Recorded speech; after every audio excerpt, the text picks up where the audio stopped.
so.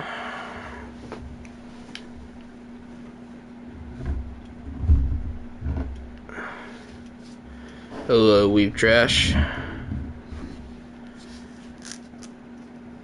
Switch the language to Spanish. I like the English stuff though. Yeah, I decided to stream earlier today because I need to show my dad both of the Spider-Verse movies, and they're each like 2 hours long. So that's why I'm a bit early today. So we have to go and kill a couple things here. Okay, now let me go and find, sorry, I just woke up. Alright, here we go. Let me go, I guess to Yahargal. Oh no, I need to kill Old Hunter Henrik. Then I can go to Yahargal. Thoughts on Chris Chan's return? I don't know he did return. Not surprised though.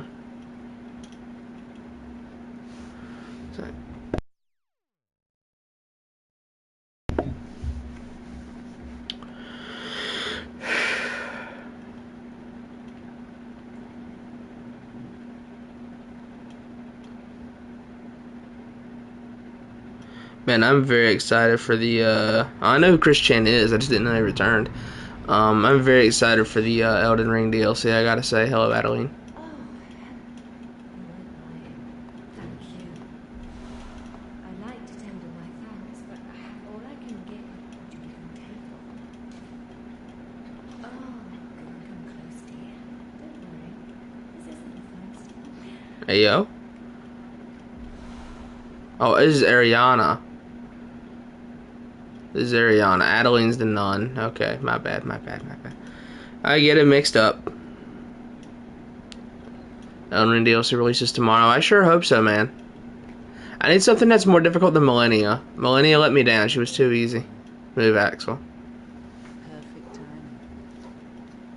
Move, buddy. Not to go near the tomb below Irving Chapman Cathedral Ward. Oh.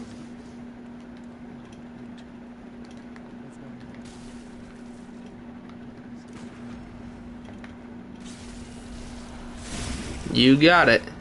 He hit Eileen, by the way. That guy hit Eileen. That's funny.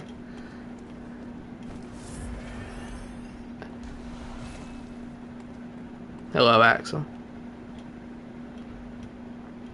Alright, let's go kill Henrik.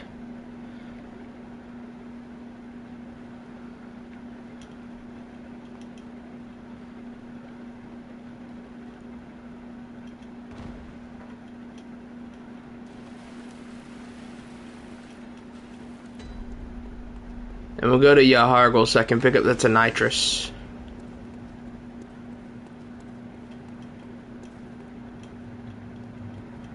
I'll go ahead and use this. Just to make sure I don't get in a sticky situation.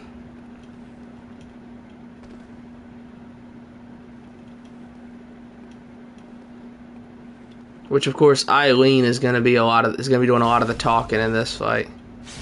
Given that Henrik is a little bit over leveled than me right now.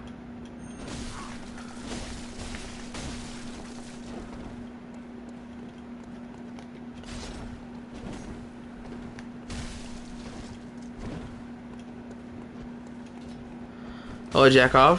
Is that... Yeah, Jakov, is that it? What is the best Spider-Man game? I think it's Web of Shadows. Or Ultimate. Or Ultimate Spider-Man 2.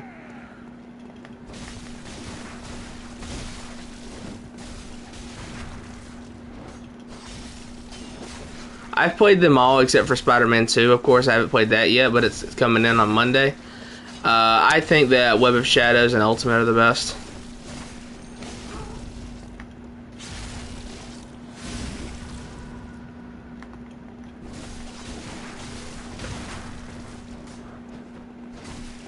The PS2 Spider-Man 2 game is really good too, though. Yeah, I mean, as far as like where I think Insomniac Spider-Man falls, I think it's pretty low on that. It's not like at the bottom. Like, I want to make it clear, Insomniac Spider-Man isn't a bad game. It's like a 7 out of 10, but Do some light exercise, Carmen. You sound so tired. I just woke up like an hour ago, so that's why. Leave the hunting of hunters to you. Yeah, I think, Right, leave the okay. Yeah, I think, Web of Shadows or Ultimate Spider-Man are the best Spider-Man games.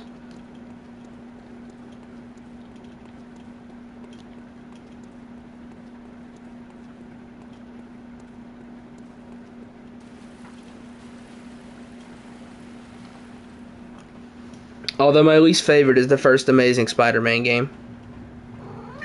Thank you, Axel. Buddy.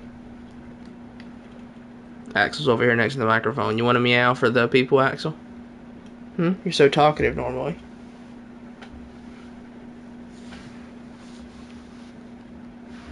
You meow for the people, buddy?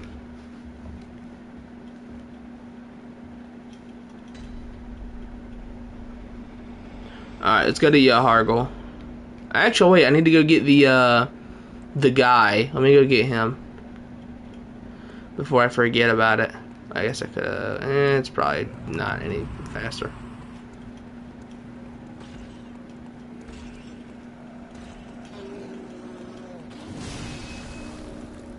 Let me go get the guy before I forget about him. Axel, don't you jump on that. I know you're looking like you want to do it. I'm humbly asking that you don't, buddy.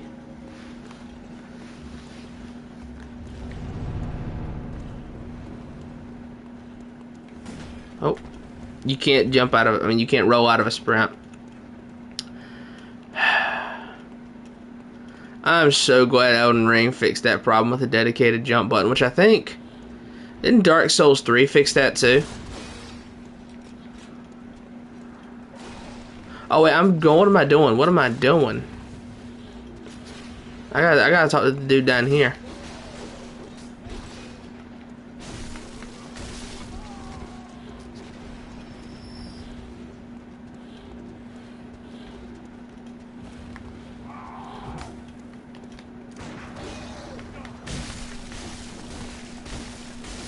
There we go.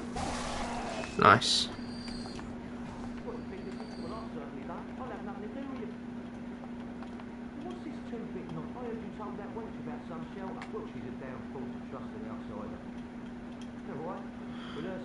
Yeah, I can see you. I can see you.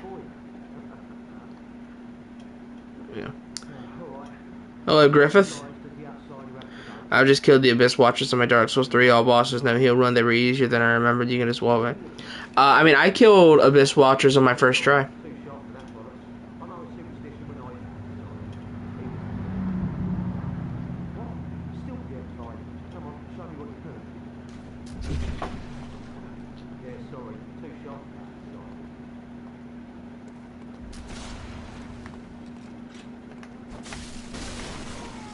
Alright.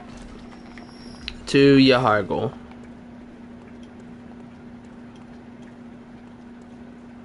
Yeah, Abyss Watchers was pretty easy. They were one of the ones I beat on my first try in Dark Souls 3, which I beat most bosses on my first try in that game. The only three that I even struggled with at all were Sister Freed, Pontiff Sullivan, and Midir. Every other one I got in the first few tries. Like Nameless King, I was so worried about Nameless King, I got him on like my fourth try.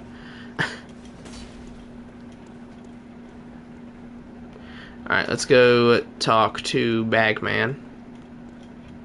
And by talk to Bagman, I mean let him murder me. Alright. That's enough of that. 420, nice. Alright, Bagman.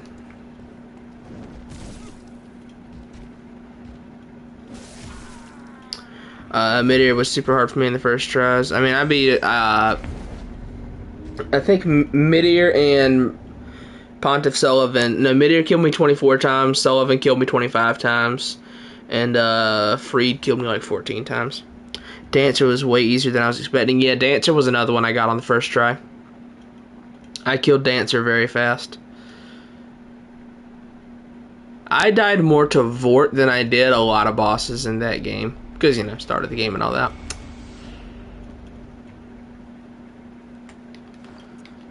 I have church clothes, right? Yeah, I do. Okay, good.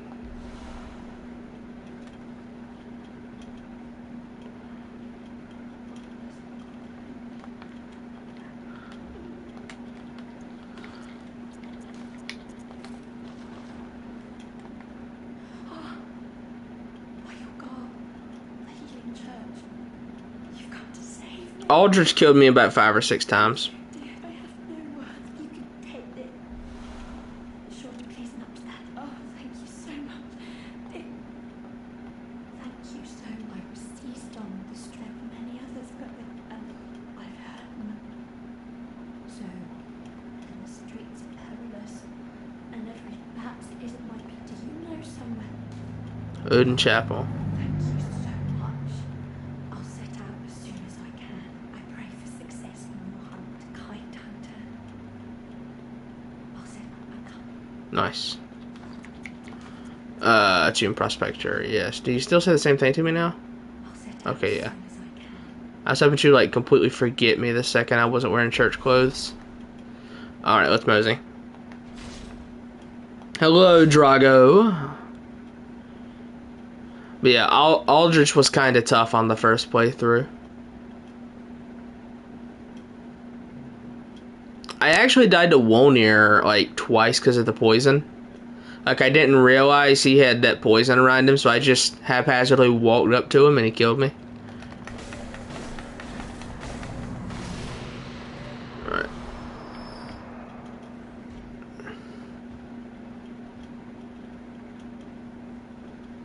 Hello, Scrum Diddly.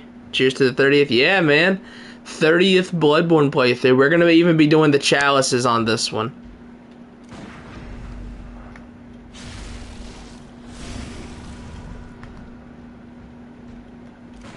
That's right, too early.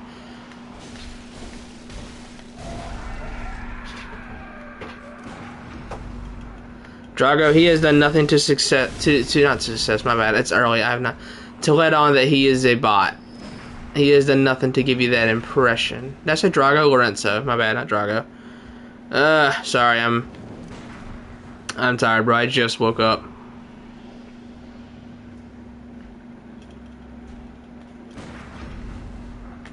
There we go.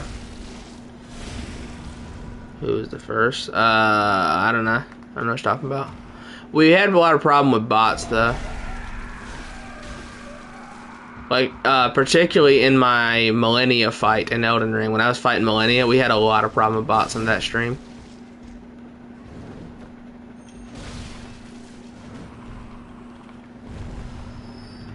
That was the first Souls game you played. I played... technically the first one I ever played was Sekiro, but I didn't beat it. I stopped at Chained Ogre. I started that in 2020, and then the first game I beat was Bloodborne. I beat that in May of 2021. That was the first Souls game I ever played. So technically Sekiro was the first, but I consider Bloodborne to be my first because it was the first I completed. I did Bloodborne, Sekiro, Dark Souls 3, and Elden Ring. I haven't played Demon Souls, Dark Souls 1, or Dark Souls 2, but I own all of them. I'm looking at them all on my shelf right now. Thick or thin? Thick, I mean, yeah.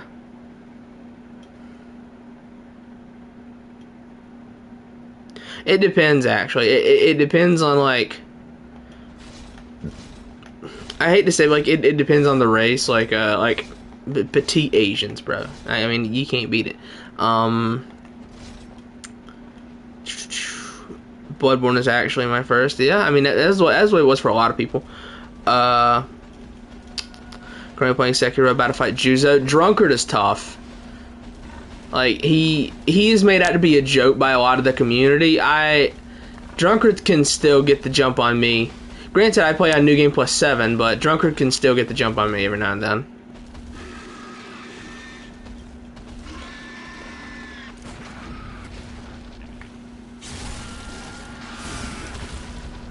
Four power, 13 vitality.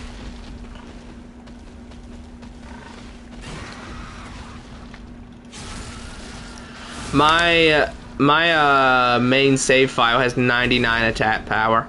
New Game Plus 7, Charmless, and Demon Bell, I still melt bosses with it. Long arm falling scream monkeys and Guinea. I mean, yeah, if you killed Guinea, and then you won't have much issue with Drunkard. Especially if you just go get Blue to help you. Because he's like right outside of Drunkard's arena. Sekiro has a tendency to have a problem with enemy spamming, like for bosses, they just put a lot of regular enemies in there with them.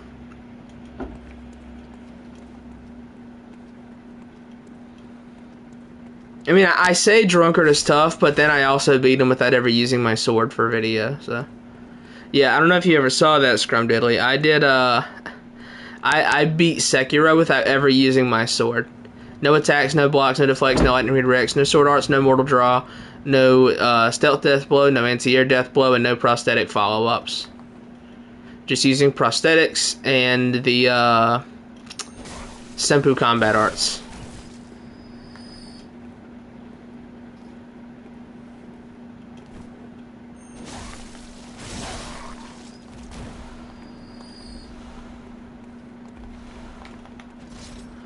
Yep. I couldn't block or deflect. I just had to dodge everything or deflect with the umbrella. So, yeah, it was prosthetics only and the Senpu combat arts. Everything else, no sword. Yeah, it was tough. I think it took like 13 hours for that run. It was fun, though. There's a whole video of it up on the channel. It's like a Yimfa type video. Which the only real complicated part of it was definitely the beginning. Because I had to, like... You have to use tricks to beat some of those bosses in the beginning. Because, I can't hit anything. Where's Shinobians? Sculptor Karma. Something I realized is, like, I am, like, 95% convinced that Unseen Aid is only programmed to activate when you've already lost everything. It's like hard-coded to do that, I'm pretty sure. Because I have never had Unseen Aid actually save anything.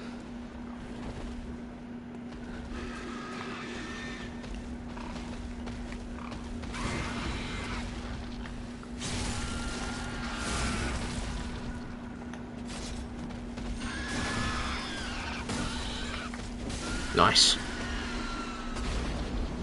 Buddha is good, Buddha is great.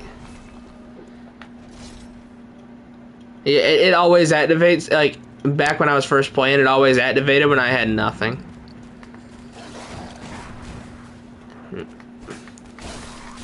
I didn't really need it to activate and save me in the no sword run, because I think, if I remember correctly, I only died like 5 times in the no sword run. Which, it helps that I had played Sekiro, like, a lot of times before. Oh, wow. I'm busy talking. It helps that I had played Sekiro, like, a lot of times before that. So, obviously, I didn't have too hard of a time with it, but, yeah.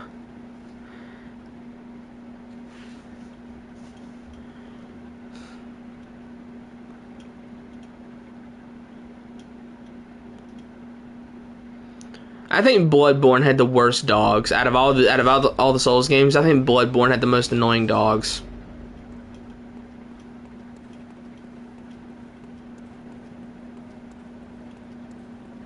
Because I don't remember having issues with dogs in Dark Souls 3. They're not that bad in Elden Ring, and in Sekiro you can just throw a shuriken at them and kill them. So I would say Bloodborne probably. I would say Bloodborne had the most annoying dogs.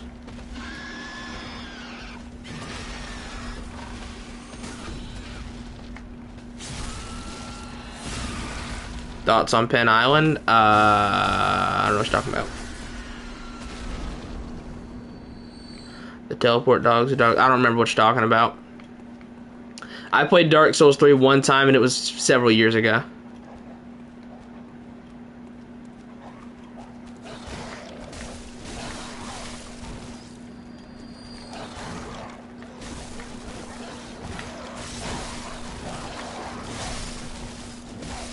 There we go.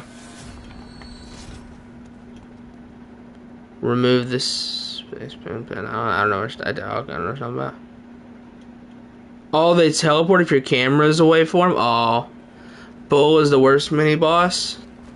Brother, I got some bad... If you hated Blazing Bull, I got some bad news for you.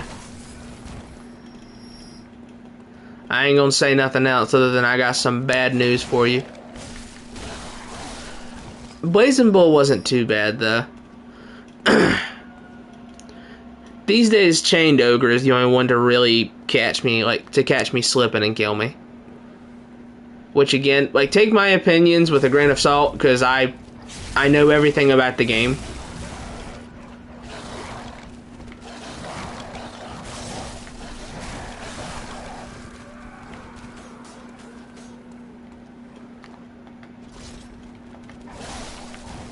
Like, I beat the Mortal Journey Gauntlet on my first try, so... Yeah, like, I know pretty much anything I need to know, so yeah. Chained Ogre was an easy fight. I mean, he's easy, but, like, he can catch you. His grabs have really weird hitboxes, so, like... Well, I think, to me, all the mini-bosses are easy now, but Chained Ogre is the only one who can catch me slipping every now and then. I think so. 7 Ashina Spears doesn't usually do it. There's our weapon. Let's see. 7 Ashina Spears doesn't... none of the generals do anymore. Drunkard doesn't anymore. The Lone Shadows don't.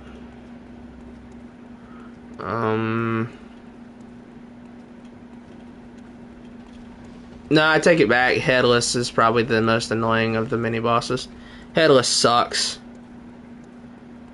I hated Headless. Granted, you can just do the 2-step shuffle on him and he'll never hit you, but I still hate him. Hello, Taha.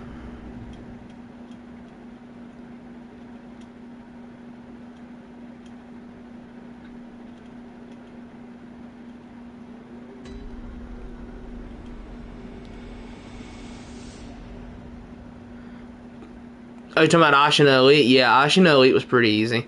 You just deflect Ashin across.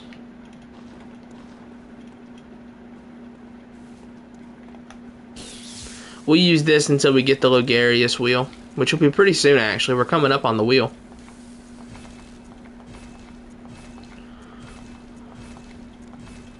Nice. This thing's actually going to be doing decent damage. How much does it do with the buff? 384, not bad. I'll take it. There's definitely worse damage. So this thing scales with Arcane and Strength. Let me go ahead and start putting some in Arcane, actually. I gotta get that up because the wheel is gonna be very good with that.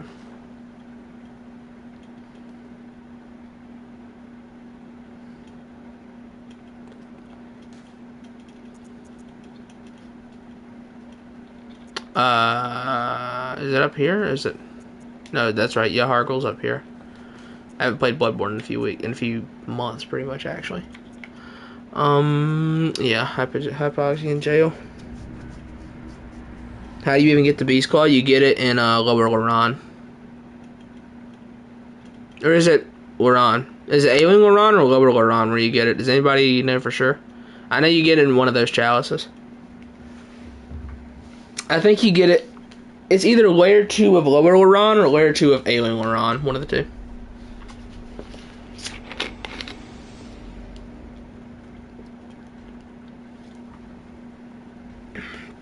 Beast Claw sucks, though. I do not like that weapon. Excuse me, sir.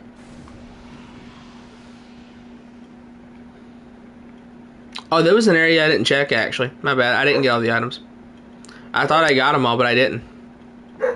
That dog needs to shut up, I swear.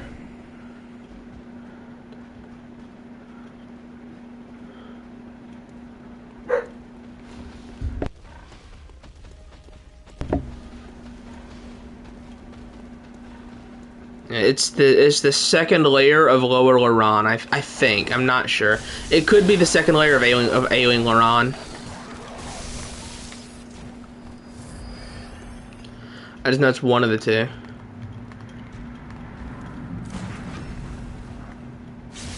Alternatively, you can just Google a glyph and type it in and go straight to it. Oh, I missed it.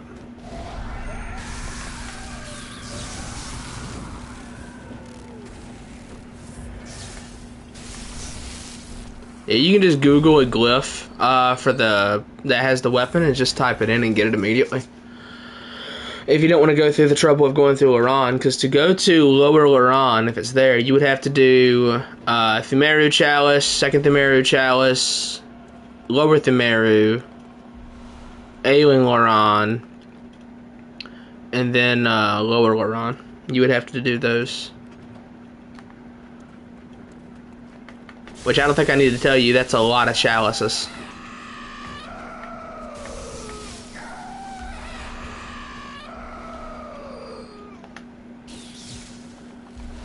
Tonitrus gets decent damage. At 408 at this point in the game is pretty solid. But that's only with that super short buff. If that buff had like 5 more seconds added onto it, it would be so much better. Also, the durability of this thing sucks. The durability is really bad on the Tonitrus. Whatever. It's just going to do until we get the wheel. Running the chalices with the wheel, that's going to be fun. I can't wait for that. Because I've run the chalices several times, but I was always using good weapons like the Rakuyo, the Saw Cleaver, the Hunter Axe, the Church Pick, the Saw Spear, the Whirligig. So, like, I was always using really great stuff. This is the first time, like, I'm going to be running the chalices with a subpar weapon.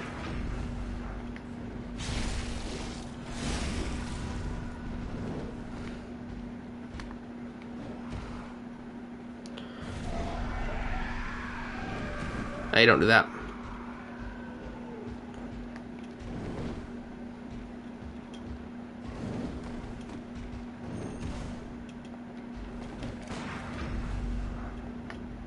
There we go. Nice.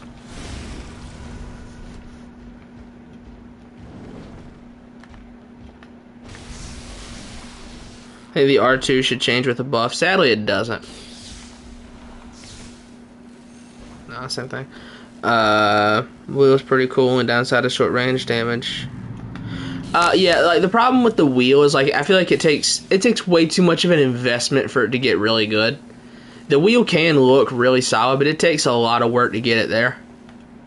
And the problem is that there's other weapons that just get that same damage, but a lot easier. That's kind of the problem.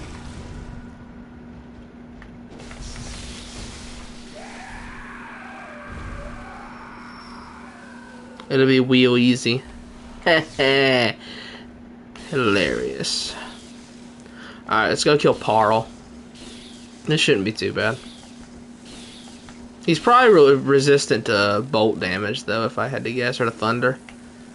I don't think he's going to take a lot of damage from the Tonitrus. Actually, you know what? Carmen, you make a great point. He's not going to take much damage from the Tonitrus. There we go.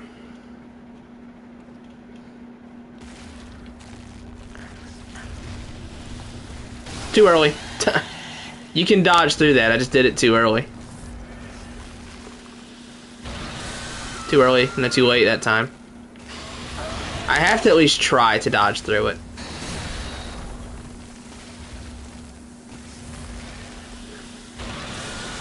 Too late.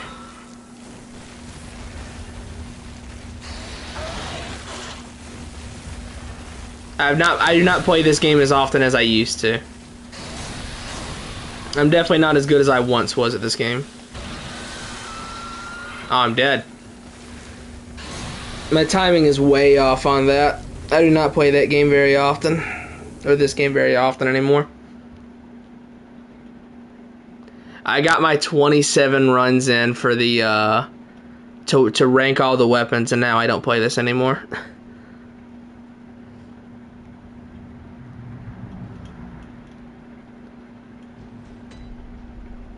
Alright, I'll just not, try to dodge through those.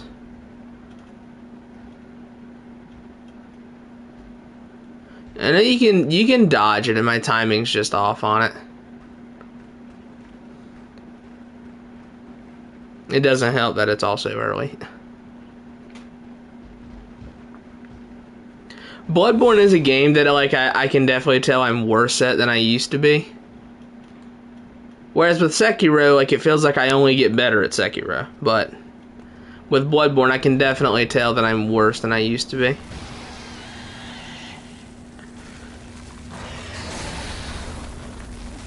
Fuck me, you.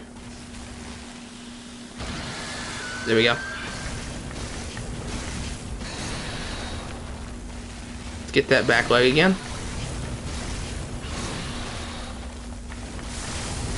Nice.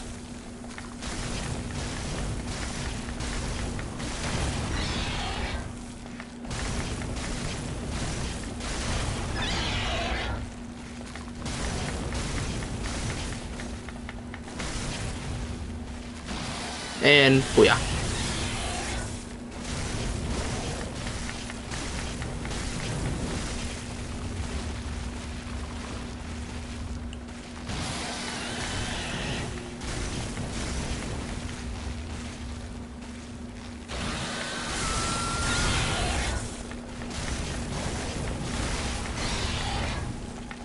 It's crazy how quickly you can reduce this fight to a pinata beating simulator, bro. It's crazy.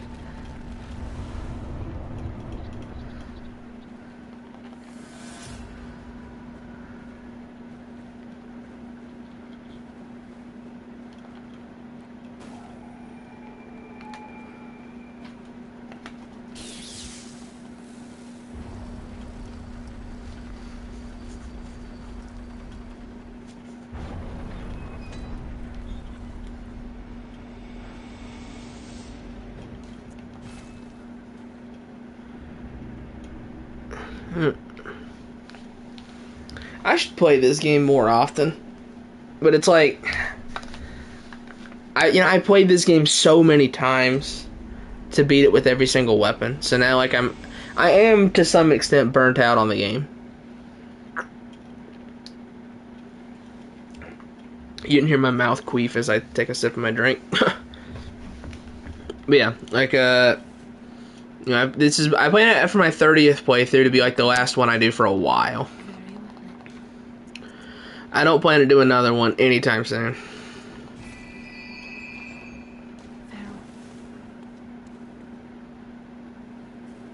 So we can actually go get the wheel now. We'll be under leveled, but we can go get the wheel.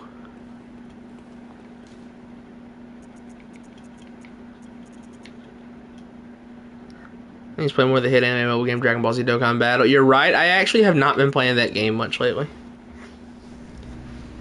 We finished our 400 million worldwide download celebration on both versions of the game. So and ever since then I've just not been playing it. Which that's also because FF7 Rebirth got announced, so I've been having to go back through the whole compilation of FF7. Jackal's gonna say these nuts.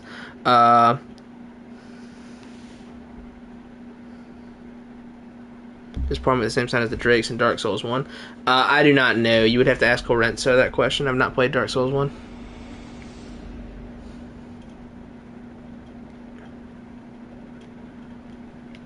Where's the nun lady?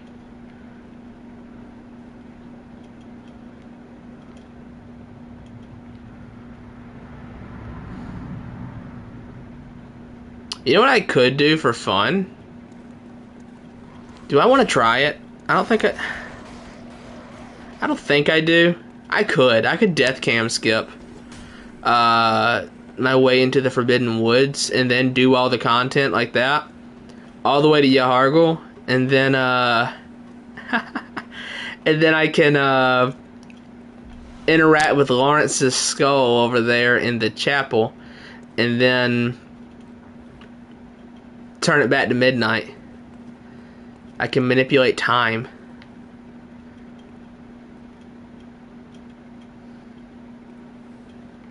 Oh, I missed it.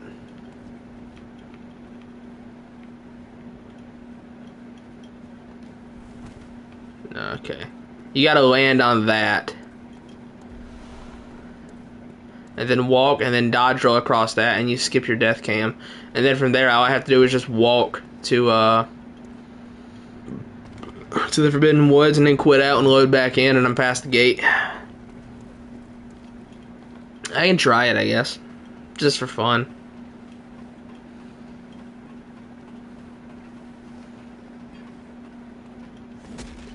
Idiot.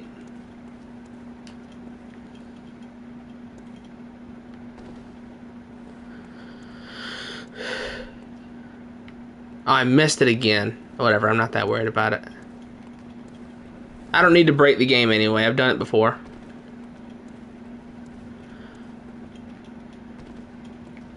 Do the Yempha moment? Yeah, I mean, I've done that. I've done it before. It's really funny because then, like, if you load back into Upper Cathedral after you set it back to nighttime, it all looks really weird. Are you doing 100% playthrough for the 30th playthrough? Kinda. Oh, there's a nun. I'm doing, like, pretty much a bunch or all of the side quests. I'm going to do all 10 main chalices. So the 5 Thumerus, the 2 Hintertombs, the 2 Lorans, and the Is Chalice. I'm going to do all those. All bosses, main game and DLC, plus Abhorrent Beast in the Forbidden Woods, as well as Bloody Crow of Canehurst, and the 2 Sharks in the Hamlet. So I guess now I just need to go activate the skull.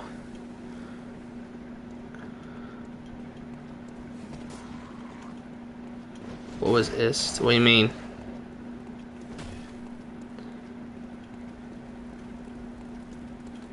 My message was shadow banned? Which one?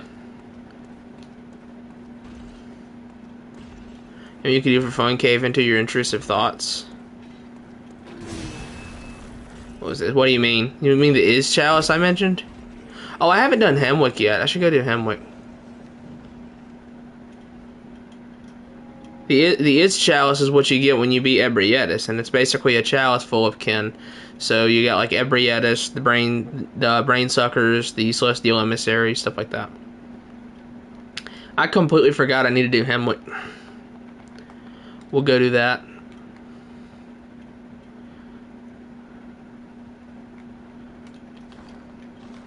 Oh, I need to use my cold blood. Let me go back to the dream and use a bunch of cold blood and level up. Get some arcane. Psychotic spray.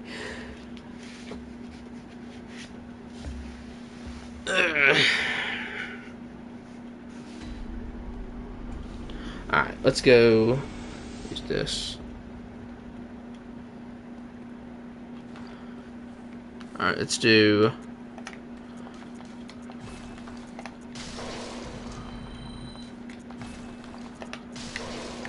I guess we'll try and get all 4 of the umbilical cords this playthrough as well. I don't really need to, but I'm going to.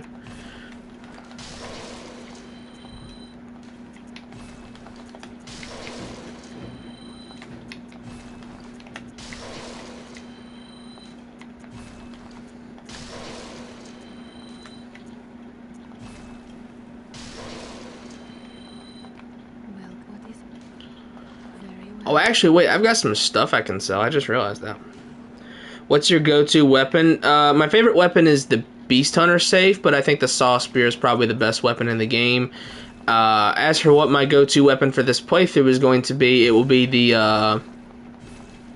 Logarius wheel. I'm just using the to nitrous until I can pick it up.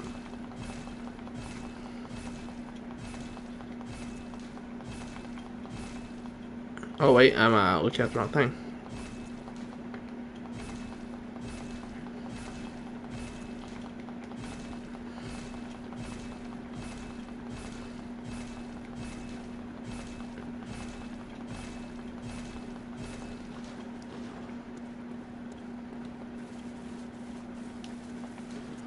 Sell everything. Maximize blood echoes. And now let me consume some insight to make sure the mad ones spawn in Hemwick. Like so. And then let's sell this. Henrik's pants on.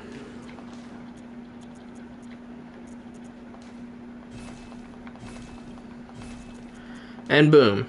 I now also have my go-to drip that I usually wear. Alright, so now let's go do something else. We gotta go up here. Put some gems in. Oh, I don't have any gems in my Tenitrus. I also need to unequip the Saw Spear. I'll hold on to the Saw Spear, actually. Will I? Nah, Mama didn't raise no female. I don't need to use the best weapon in the game.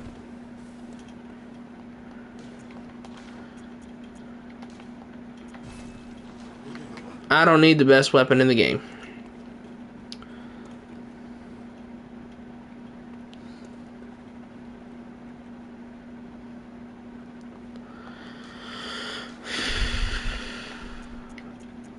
What do I need? Put that in there. The mad ones drop decent gems. That's probably the next best thing I'll get. I don't need to put that in. Oh, I haven't done Hemwick. I don't have access to that yet. Okay. Let's repair this, because the durability of this weapon sucks. Alright, and now we'll go into Hemwick.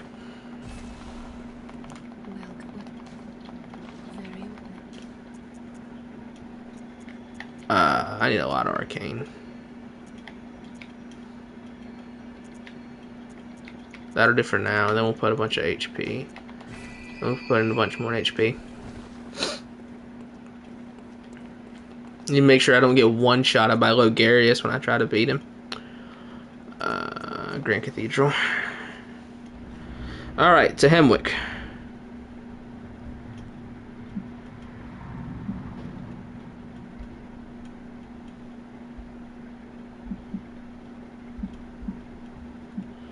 One sec, texting.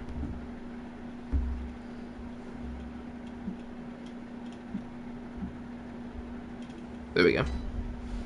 Maybe do some low-level chalices now? I could, yeah, you're right. I kind of wanted to wait until I had the wheel for it, though. I kind of want to wait until I have the wheel to do chalices. Because I'm going to do Hemwick, and then we're going to go straight to Canehurst. So we're doing Canehurst a little under-leveled.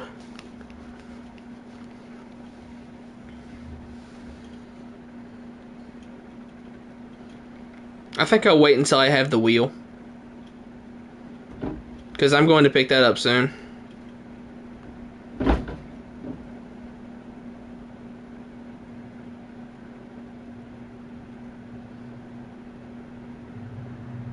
Yeah, I guess so. Sure, we'll go do, Canehurst is so fun. Yeah, it's probably the best area in the game. If I kill Alfred now, I get the wheel. I don't have to go to Canehurst. Huh, rest in peace, Alfred. I know exactly where to find him, too. Rest in peace, buddy. I wasn't sure if I would get the badge for it, because, he uses the Kurt hammer when you fight him, until he has the golden Ardea on his head, so I didn't know, but rip.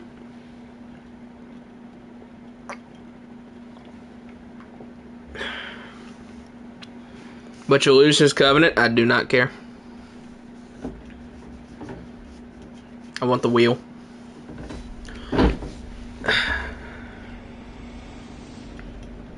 What's wrong with you? Oh, she's freaking out. Panicking. Anakin, start panicking because I don't have a... No, Anakin, start panicking because I don't have a Planikin. I don't need the golden Ardea. I don't really need it. Yeah, sorry, Alfred, but it has to be this way, bro. You have what I need.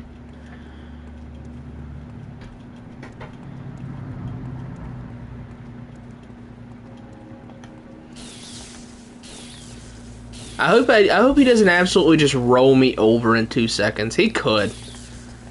These NPC hunters do not play games.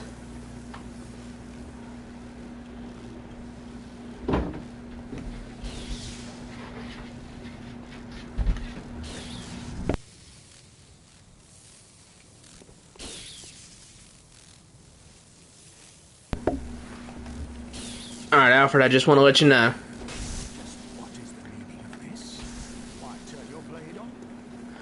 It ain't personal, buddy. Oh, wait. Does he kill me? Nah. Okay. So, Alfred isn't in executioner mode right now, so he's weaker. Okay, gotcha. Trick your weapon so I can parry you to death, would you please? Now, that's some good damage there.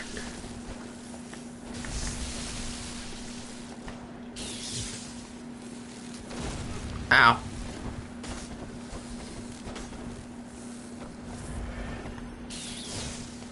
I can't see.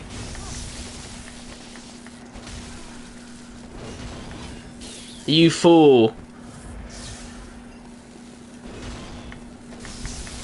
Now you can't parry me in the middle of this combo, idiot. Nice. It's nothing personal, Alfred. Nice.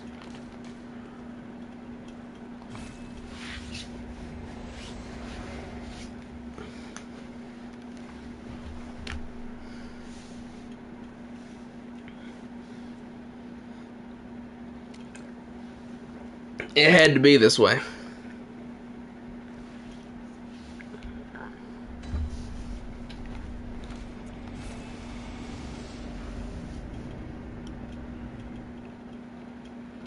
Alright, we got the wheel. Let's cook now.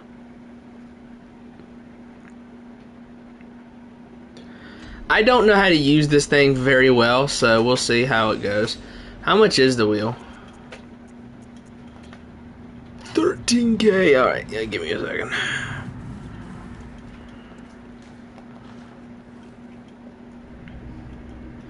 How long did it take you to complete your first playthrough of Bloodborne? Like 40 hours? 35, 40 hours, something like that? Because I died a lot on my first playthrough. I died a lot on my first one. In the main game, though. When I got to the DLC, I didn't have a ton of trouble.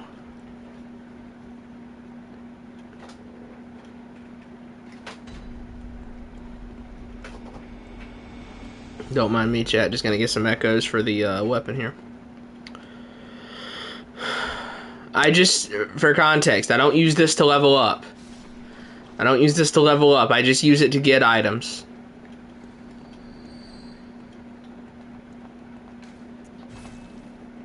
The Ordeo also comes with the badge. Nice. Yeah, I use this to level up. No, not to level up. To get items. That's it. I don't level up with it.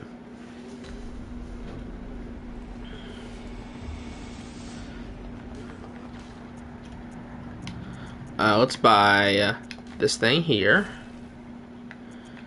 And then we'll just blow the rest on items.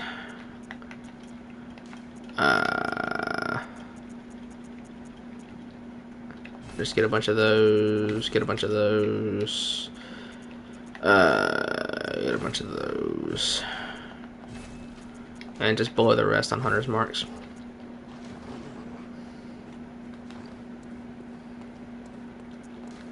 Alright. Oh wait.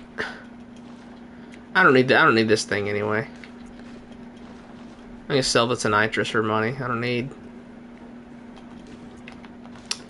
it in the future. Right? Is this the right play here? Oh, I need to do Hemwick. I don't have many twin shards.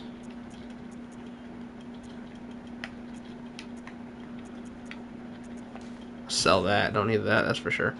Alright. I'll hold on to the Tonitrus.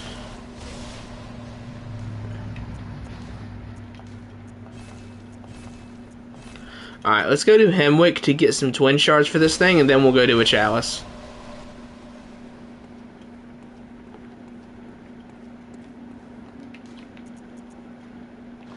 Oh, wrong thing. It does more damage than the wheel.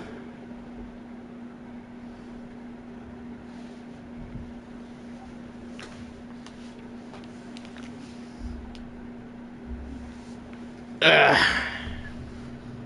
see here. In the Lorenzo, I will drop that hammer like Thor if I see you speaking nonsense. Moderator or not. I love that clip of low tier god mods. Crush a skull, thank you.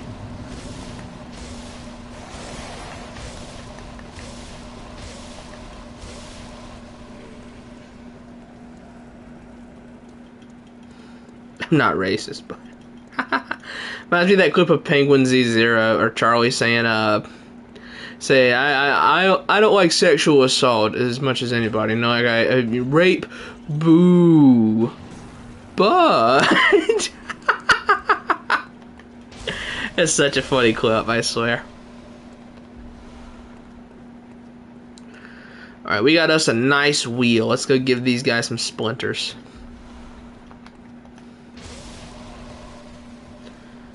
Now, for those of you who don't quite know how this works, this is all blunt damage. This, I think, is a split 70 arcane, 30 physical. And then if you press L2 and rev it up, you sacrifice your HP, but your damage shoots through the roof with this thing.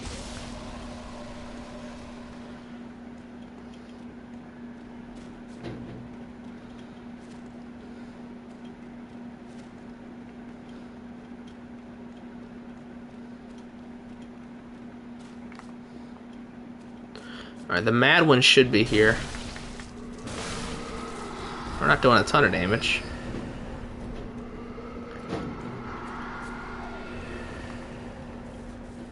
I need to aggro these things one at a time.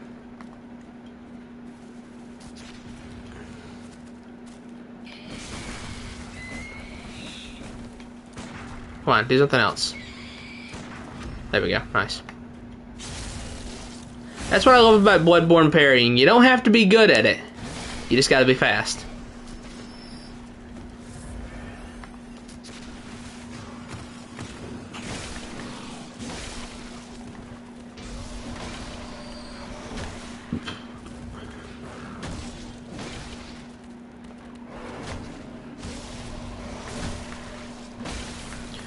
These dogs right here, I think, are some of my least favorites. I hate the Hemwick dogs.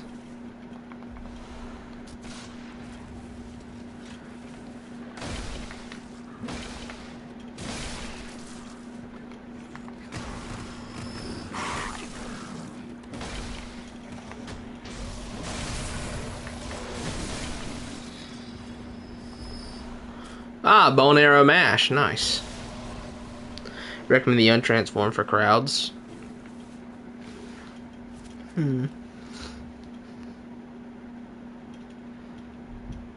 Hot naked transdimensional beings in this game? That depends on your definition of a few of those words. There are a few transdimensional beings that I guess you could say are naked, but I don't know how many of them I would say are hot. That depends. What's your take on Amygdala?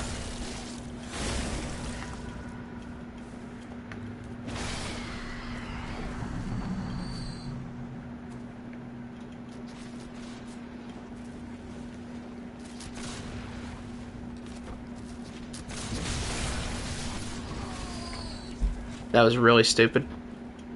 This is a corner.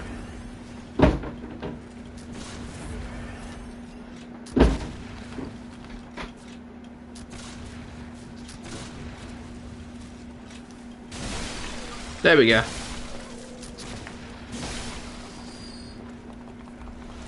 Cold blood, bone arrow mash.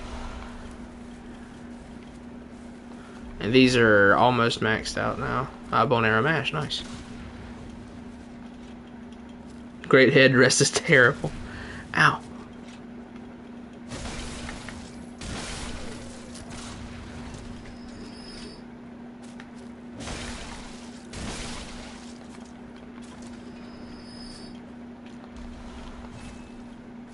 Did he say bone arrow mash? Yes, I say that all the time.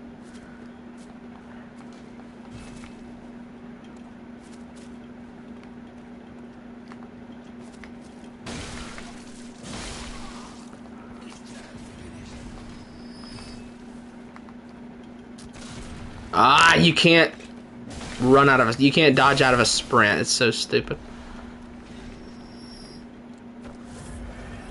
Dyslexia at its finest, yes.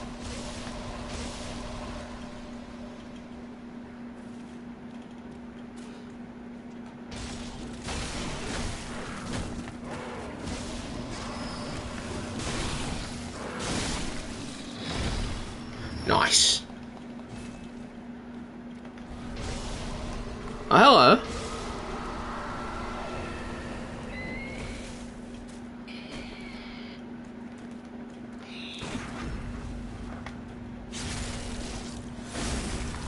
Like I said, you don't have to be particularly good at parrying. You just gotta be fast in this game.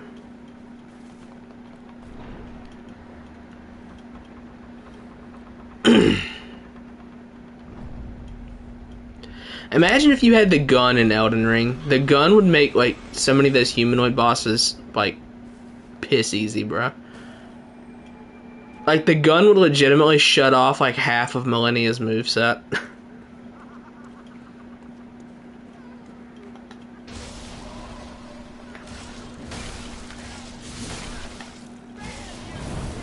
That transformation attack is terrible. It just doesn't hit. What is the hit radius on that thing? Swear, I've landed that attack 4 times and it hasn't hit once.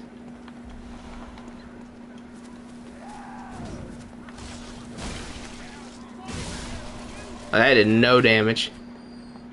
Did like 30k. Oh, I came here too late, so I don't get to hear the crazy lady. If you come here in the evening, you get to hear crazy lady talking. Alright, after this, we'll do some chalices.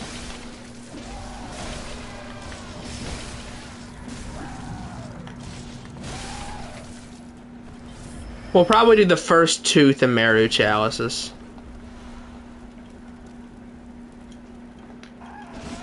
Oh, I missed.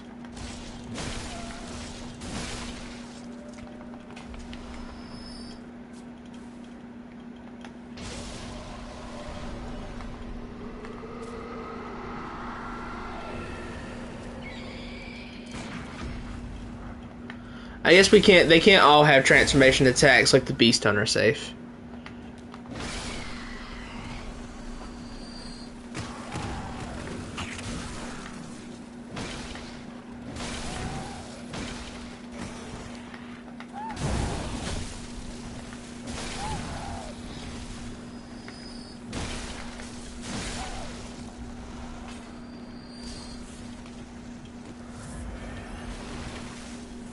Let's see.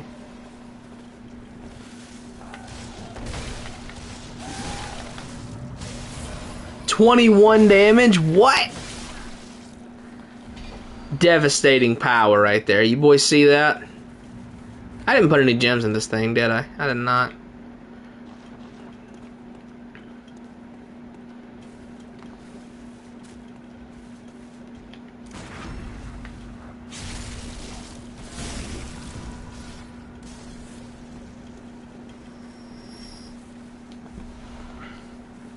Twin shards, nice. We got 7.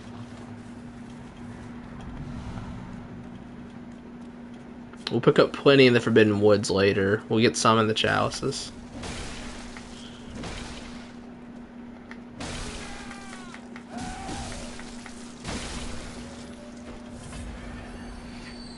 I trim with the thought of the 20. Yeah, the 21 damage was crazy. It's devastating. Bro, I saw that and I was like Akechi in Persona 5 when you get a showtime. I'm getting a warm, tingly feeling from all this power.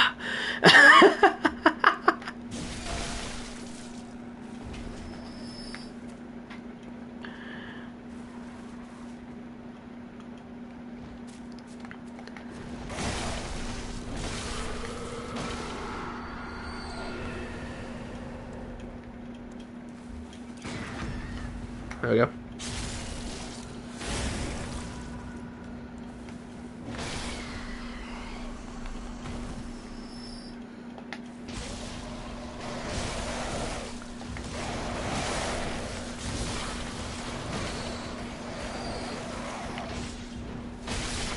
Nice.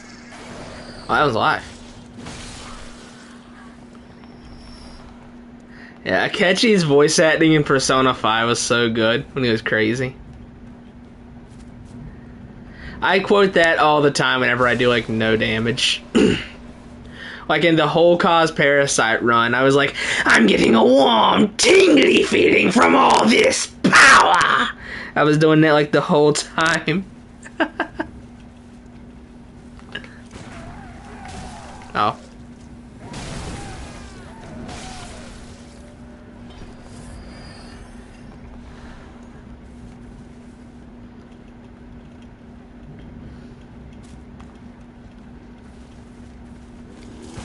Oh. Nice.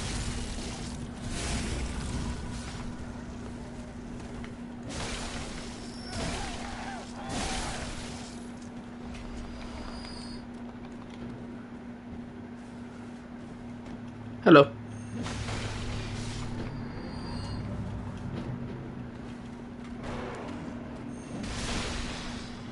So did anybody else see that, like, Ninja Theory is still showing, like, CG teasers for Hellblade 2? Bro, this game got announced, like, 4 years ago. Is it ever coming out? Like, I liked the first Hellblade, so I'm very excited for Hellblade 2. But, man, like, maybe don't announce games until they're about to come out. Like, they announced, like, they showed FF7 Rebirth twice before the release date. Like, they showed it in May of last year, and it was a teaser, you know, that's what it was meant to be. And they show a full gameplay trailer earlier this year, and now they've given the release date. We've seen Hellblade 2 multiple times over the last 4 years, and every single time they show like practically nothing.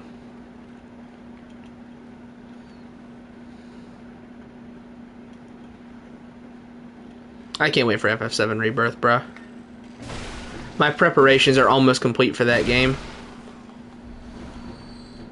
Thoughts on Bloodborne hitboxes? It can be janky. I don't know what Penn Island is. It's never gonna come out. There's nothing we can do. I hope that what's that game? Crimson Desert comes out and it is at least 75% of what we saw in the trailers, because the trailers for Crimson Desert look awesome, you know. I saw that and I was thinking, man, I feel like this is what FF16 should have been. I am an FF16 hater. I can't help it. 16 feels like a prequel to another Final Fantasy, and I honestly hate it. Unless they're gonna make a crazy good 16-2. 16-1, like it feels like a prequel of some kind. Maybe I just say that because like almost all prequels are extremely underwhelming, and 16 was extremely underwhelming, but still.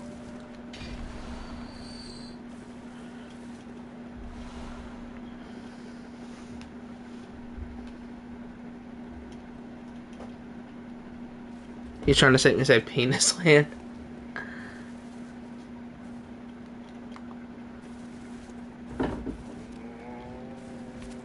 Boink. Playing a Dex Arcane build at the moment. Any tips for tools to use blood gems? I do not have much experience with Arcane, so I don't know. I'm not an expert on Arcane weapons in this game. I have only used the Tonitrus, the Logarius Wheel, and the Moonlight Sword, specifically to say I've done a run with those weapons. So like I don't know the intricacies of how Arcane works.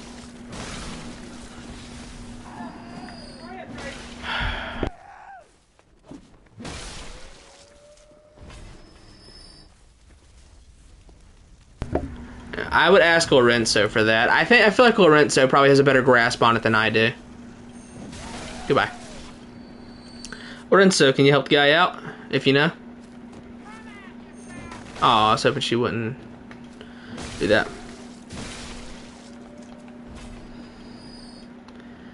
Here's the full extent of my knowledge of Bloodborne. I press a button, I do damage.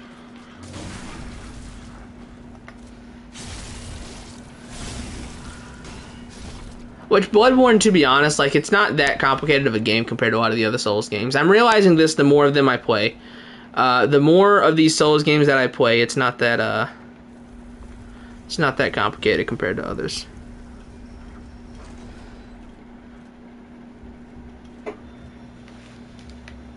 Spider-Man 2 good. I saw everything up from the story, and like, the story looks really bad. The gameplay looks awesome. Don't get me wrong. I'm very excited to play it for gameplay alone, but the story looks like some stink ass. Story looks bad, but the gameplay looks awesome.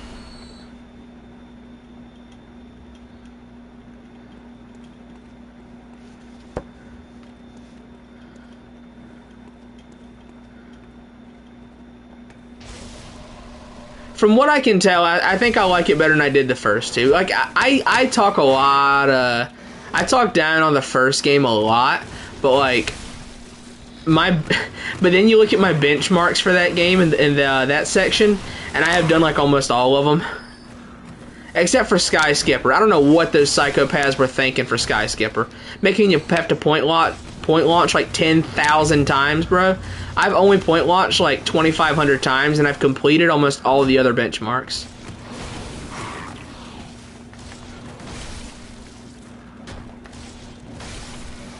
The only ones I haven't done in terms of benchmarks, I've only dodged like 2,500.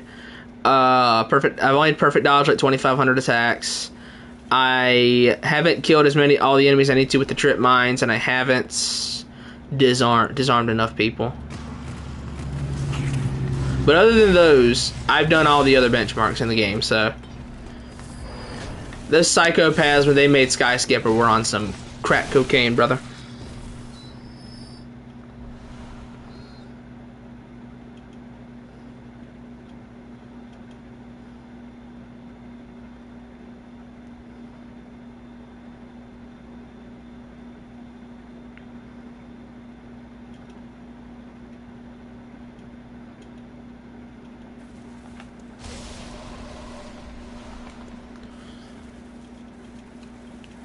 I'm not gonna give any spoilers, Jackson. You ain't gotta worry about it. But there is one part in particular I saw that I was like, oh man, like that. There is one part in particular that did sell me on the game for sure. There's one part that did sell me. Gameplay wise, is the best game I've ever played in my life. That feels like an over exaggeration. I'm sure it's very fun, but I mean, bro, Sekiro has probably, I think, maybe the best gameplay loop ever. It's just, the level design is so good, the gameplay is so good. Sekiro has such a great gameplay loop.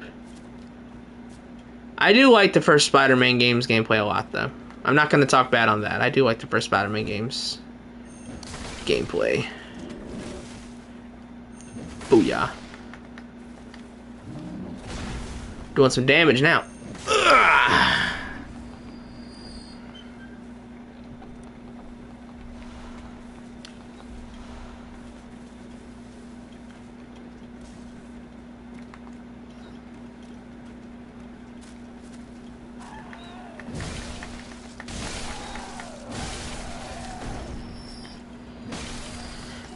Does the web swinging feel faster than it did in the first game? Because the first game's web swinging feels like sluggish.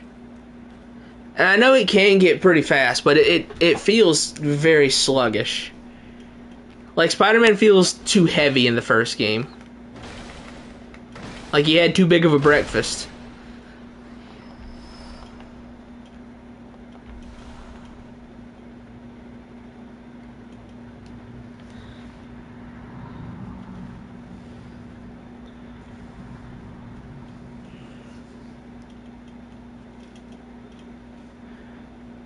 If From Software did a remake, do you think they would do that?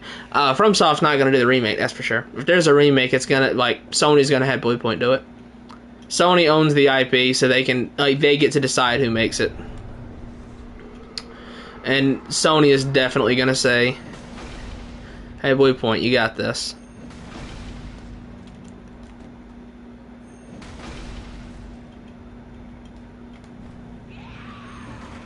Oh, I missed. Oh, there she is. Come here, you.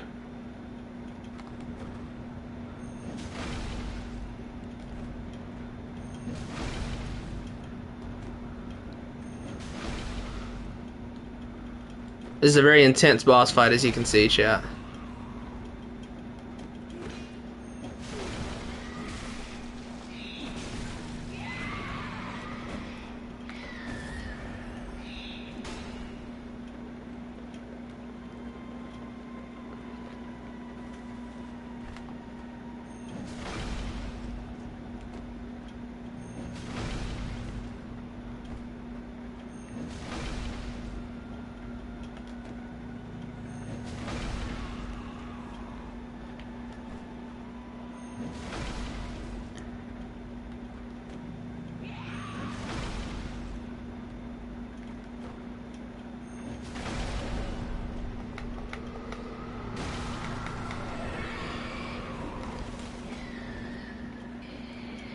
there you are. You gotta be almost dead.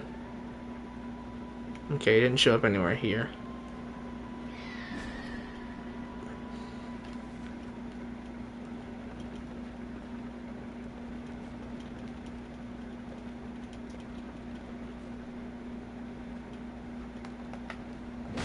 Okay, that's this one.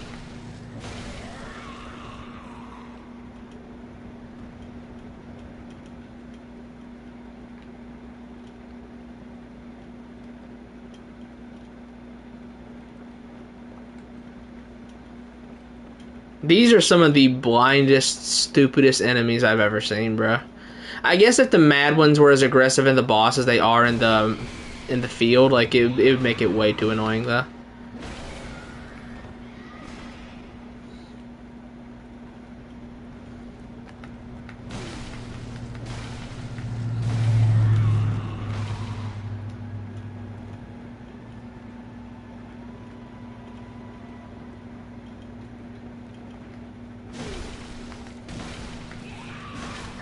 Alright, you're dead.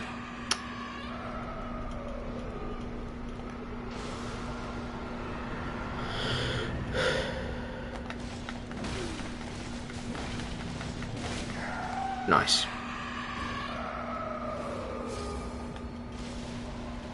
Okay.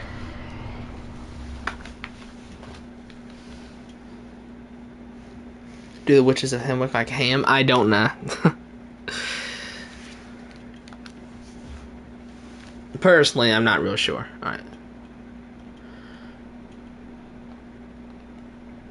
That's...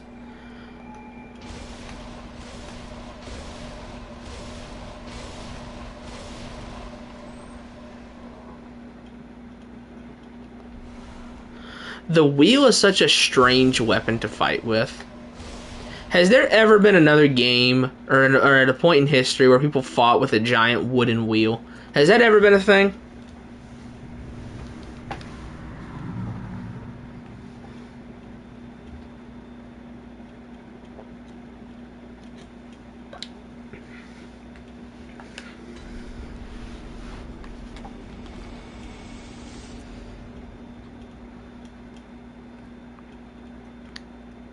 Alright, see you, Jackson.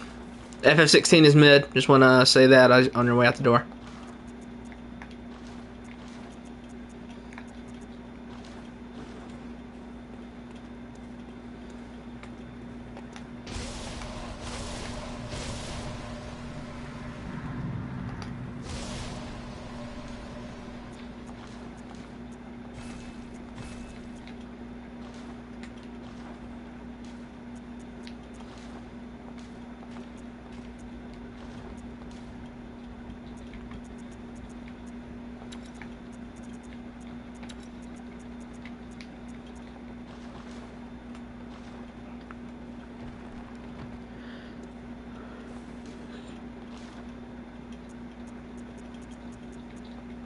Sadly, not everyone can see the truth like me and know that Final Fantasy 16 is mid. And by mid, I mean a 7 out of 10. 7 out of 10 game, 3 out of 10 Final Fantasy.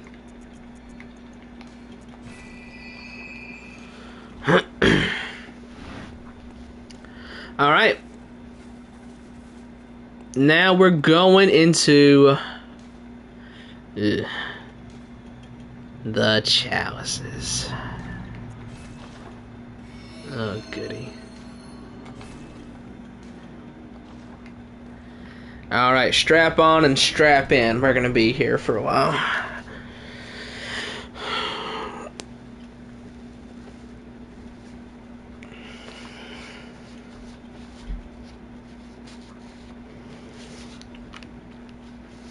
Time to let the top starved beast show you how it's done.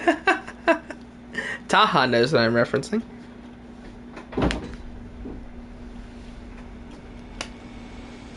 Ah. And dogs are barking.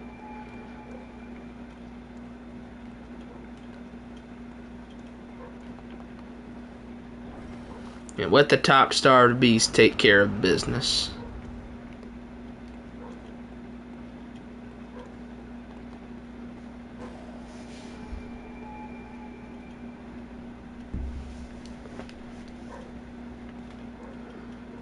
Alright, here we are. The Chalice Dungeons. Oh, how I love the Chalice Dungeons.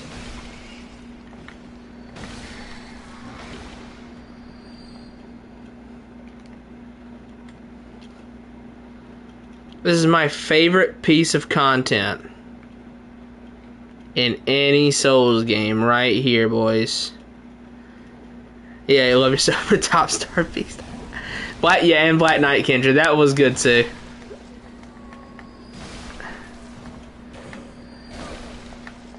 This is tougher. Have you ever seen the picture of the Shadows of Yharnam? And it says they're like an evil version of the KKK. I was laughing so hard. In case you don't get what's so funny about that, think of the phrasing of that. They're like an evil version of the KKK. I was like, hold on a second. Hold on, now that don't sound right.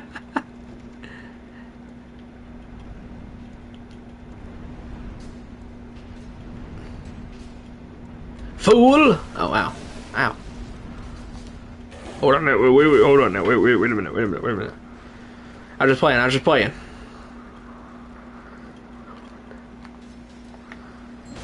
The good old chalices, I swear. We will eventually pick up the Moonlight Greatsword and use that for this playthrough, by the way. We are going to be using the Moonlight Sword. Because we'll already have the stats for it. I also love that clip of Markiplier playing some game, and then he sees at the end a clans, and he goes, oh, the Ku Klux Klan! Could you not?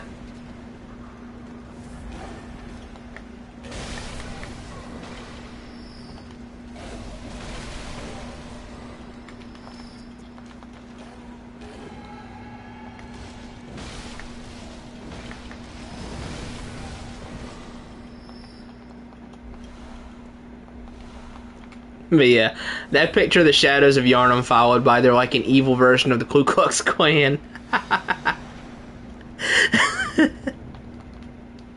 Oh god, it's so funny.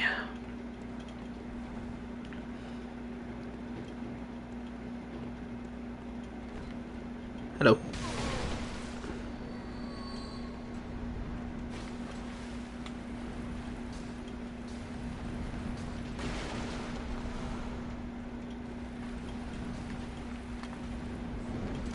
Oh, these guys are scaled down a lot. That was on a counter hit. Oh, they got one shot by a visceral? Yeah.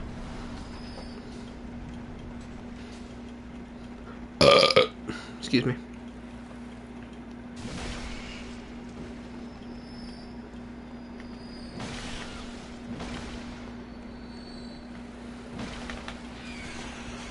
Uh-oh. Where's a Pied Piper when you need him?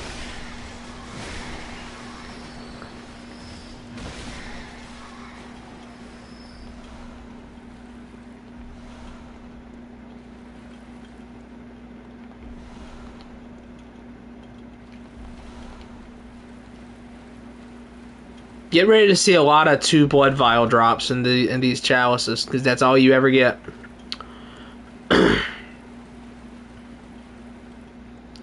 I do not know enough about what you're discussing to say anything, so I will be quiet.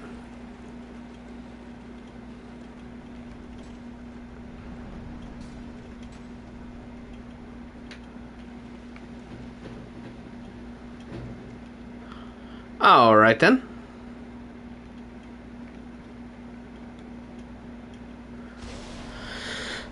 Let's head on up to the first boss. The first boss is it giant? It's giant, right? Because then it's watchers.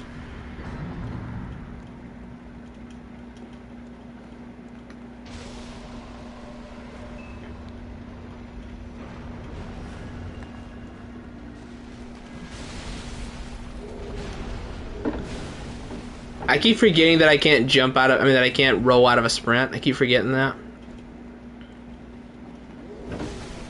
god, the delay, bro.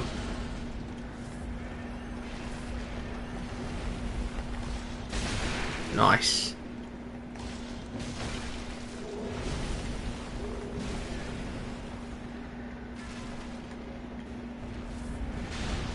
I hate this guy. This guy is one of my least favorite bosses in the game.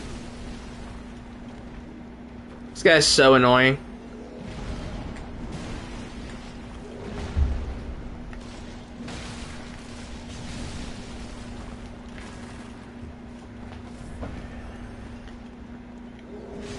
The delay, bro.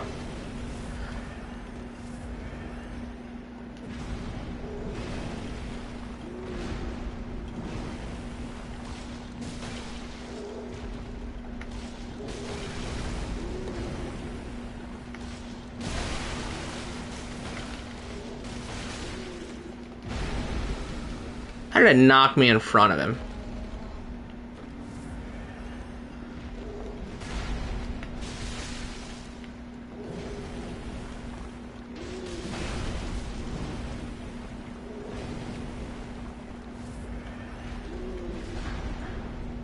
I can do that too.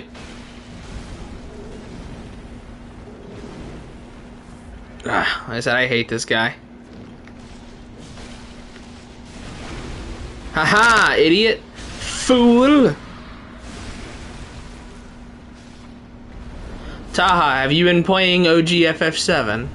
I'll be disappointed if you have not.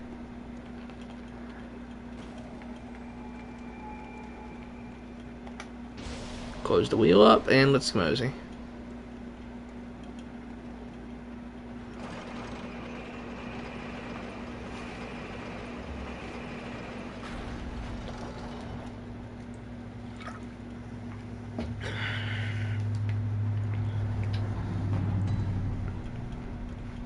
I was in another country.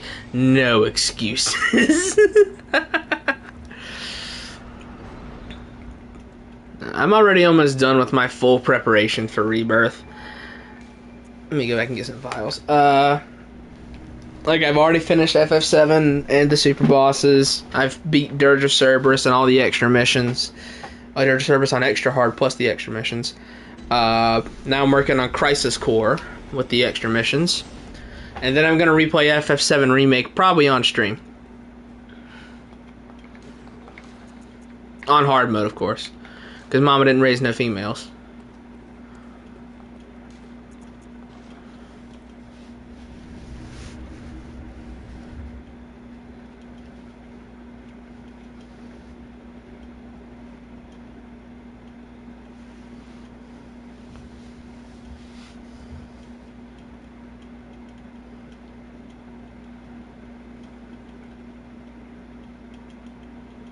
Don't have access to basic rights, such as PC. I don't want to hear any excuses, Taha. You know as well as I do that Final Fantasy VII takes priority. This is going to summon a bunch of enemies. Booyakasha.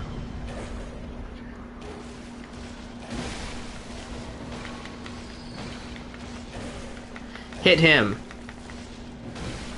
Maybe I made a mistake deciding on the wheel. Whatever.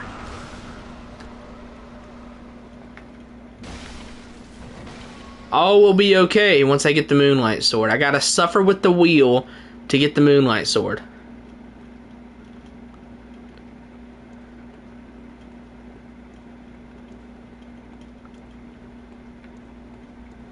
I was looking for a ghost lady. They're always hiding in one of these rooms.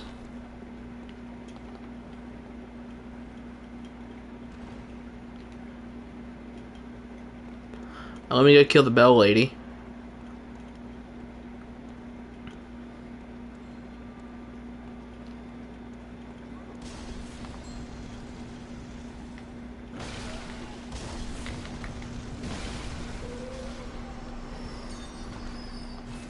Nice, okay. The good old chalices. Lord knows I did not miss the... Oh, it's this guy there who rolls around. This guy's a beast.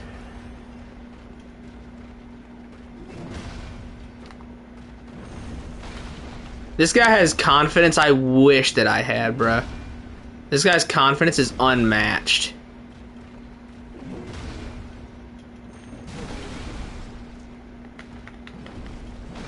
He's naked and only his shoes. Why is he only wearing shoes?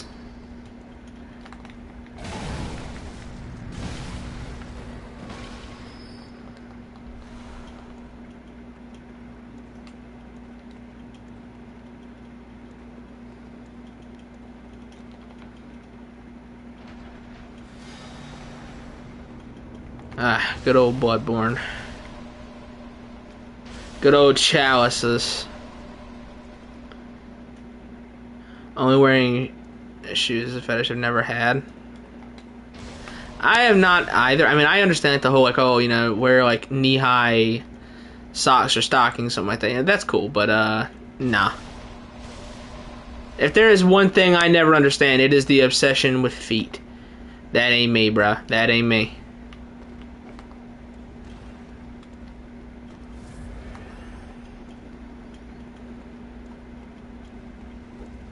They say, like, the foot fetish is because, like, the part of your brain that is like responsible for sexual fantasies is like right next to the part that controls your feet or whatever. That's probably like some old wives' tale that I heard somewhere, but that's what I'd heard. So I was like, so mine must be right next to the part that controls my chest.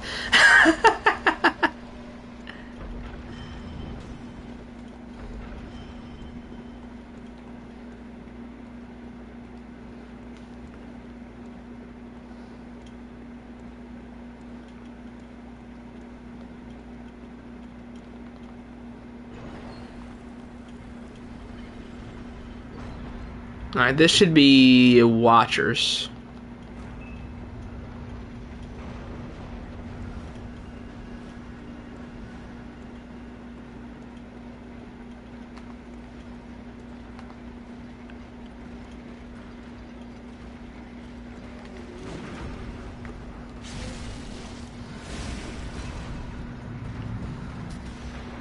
It's weird how the Chieftain has the least HP.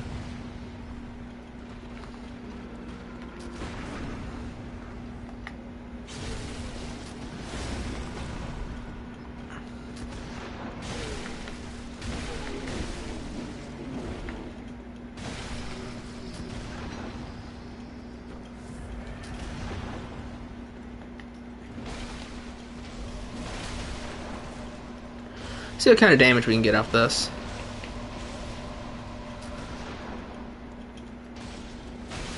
Pfft. 412 for this point in the game is pretty good.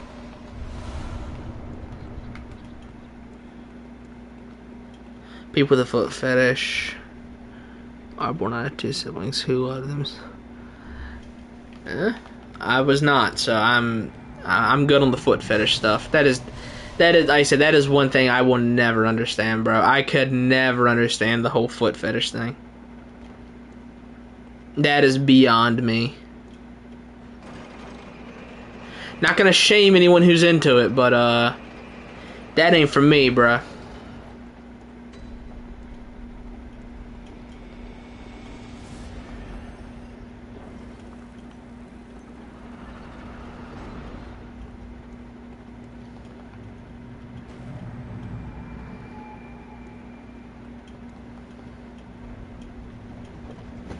Feet are disgusting. Yeah, they're not great.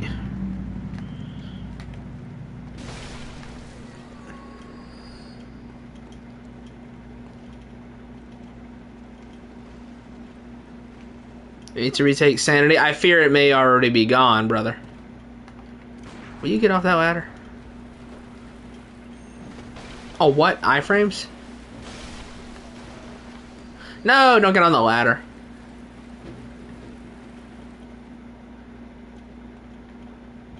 Ah!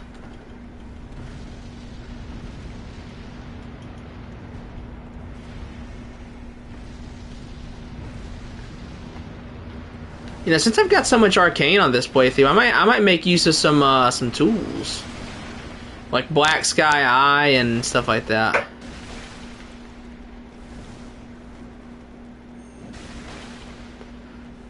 Maybe get some Call Beyonds in there. Maybe some fun with the Executioner's gloves. Stuff like that.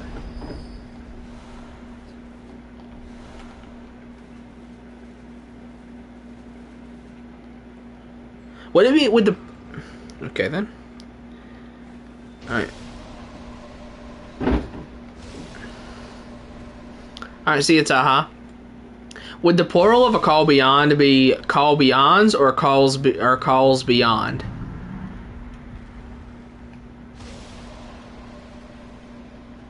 High thoughts. It'd be Calls Beyond, right?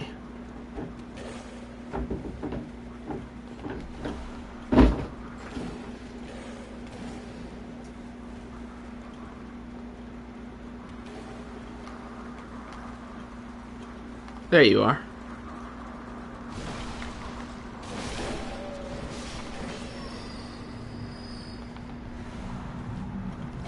Neither. Calls balls. I'm pretty sure it'd be Calls Beyond.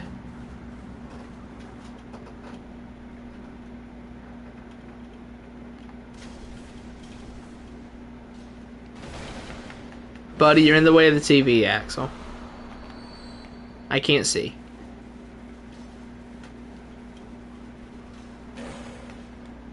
I can't see.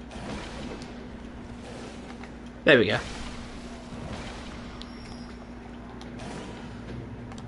Lorenzo, you're the grammar snob. Would it be Call Beyonds or Calls Beyond?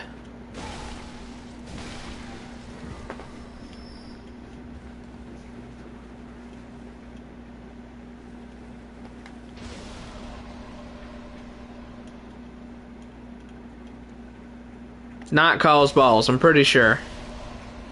Better Calls Balls. Oh, nice.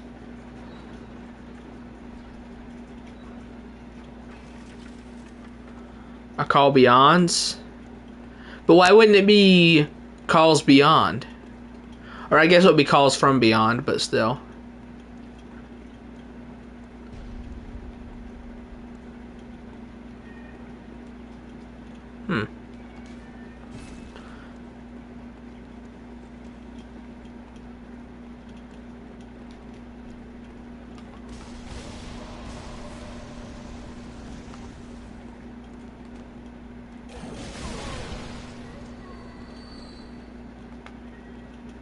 Really don't know? You've disappointed me, Lorenzo.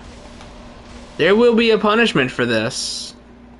Just when you least expect it.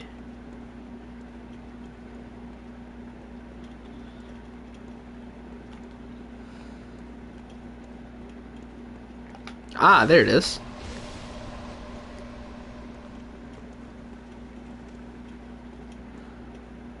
No sage yet. Beat me up. Bro, there was something so crazy that happened in the comment section a few weeks ago, right? It was probably closer to a month ago.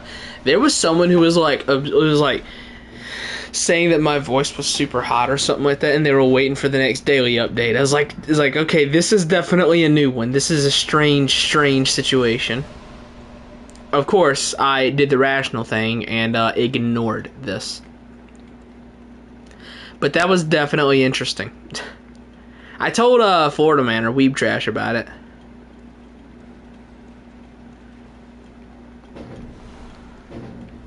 Isn't there only one illusory wall in the entire chalices, and it's in the Is chalice, right? There's a fake wall in the second layer of the Is chalice.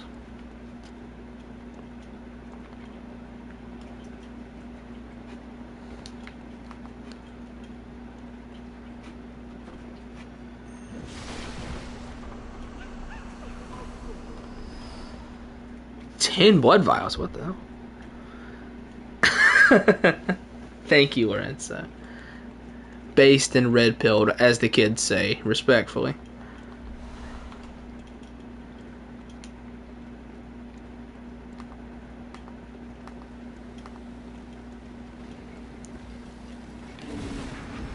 There we go. You know, there are actually 2 enemies in this game I have never encountered, and I need to type in a glyph to fight them. One of them is the, I've never fought the Chalice Mole. I've never even seen them in-game before. I know they're like a really rare enemy in the Root Chalices. And then I've never fought the Undead Giant with the Flaming Blade. I've never fought either of those 2. I know they're both in the Chalices, I haven't fought them.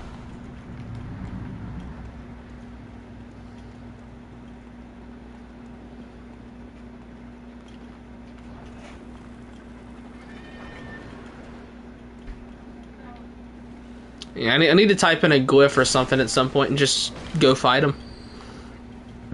Excuse me.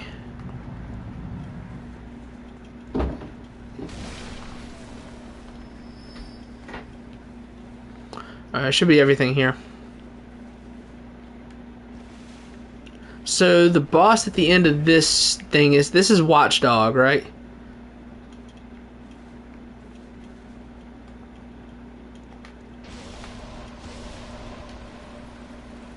I think this boss is going to be Watchdog.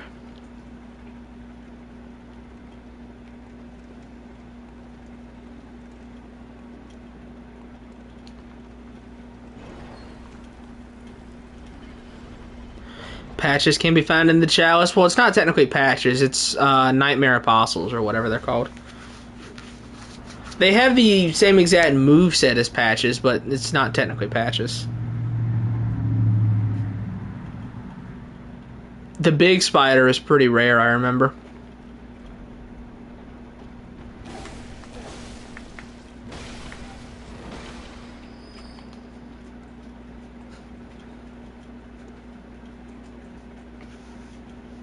I'll go outside for a short time. See you soon, okay?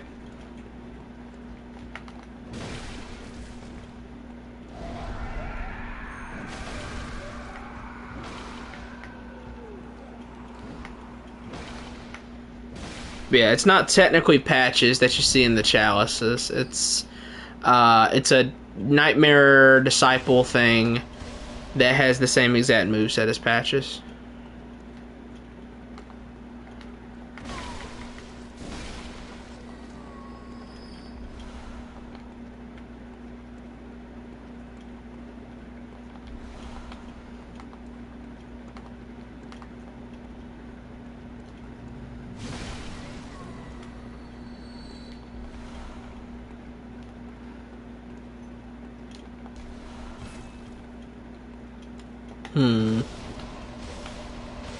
Alright.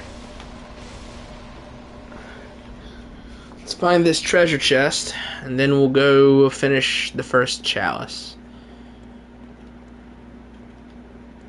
That's a door, but let's kill these things first.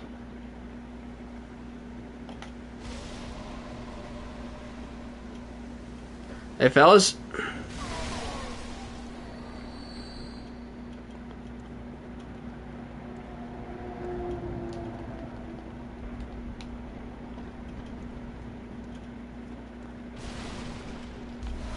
Sage? Nope, no sage yet.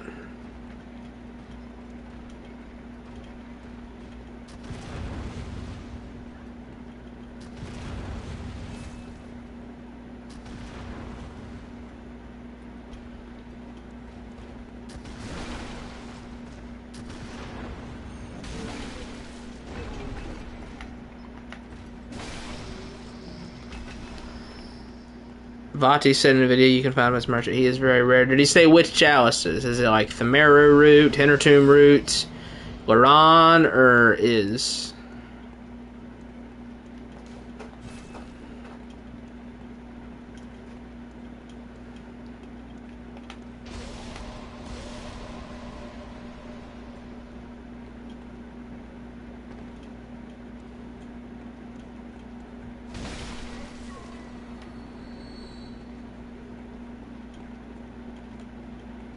He did not say.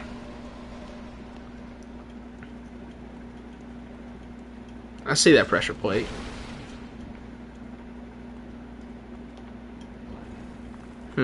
I will Google this in a moment to fact check you.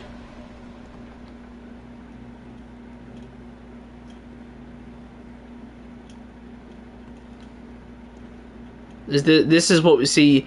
This is what we like to call a modern band moment.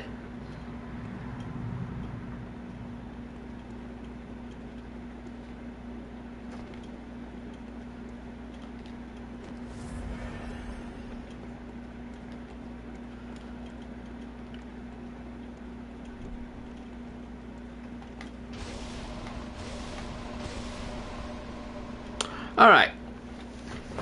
Let's murder Watchdog. This shouldn't be too bad. It's not defiled, Watchdog.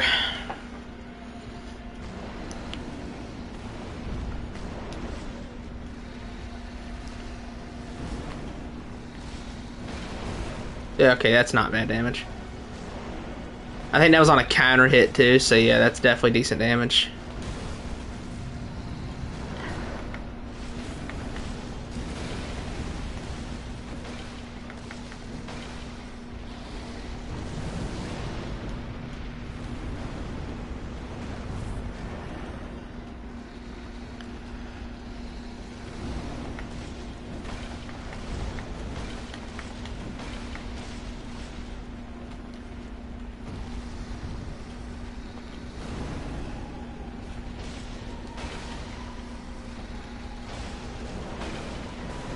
Oh wow, that's a lot of damage there. He must have counter hit me on it.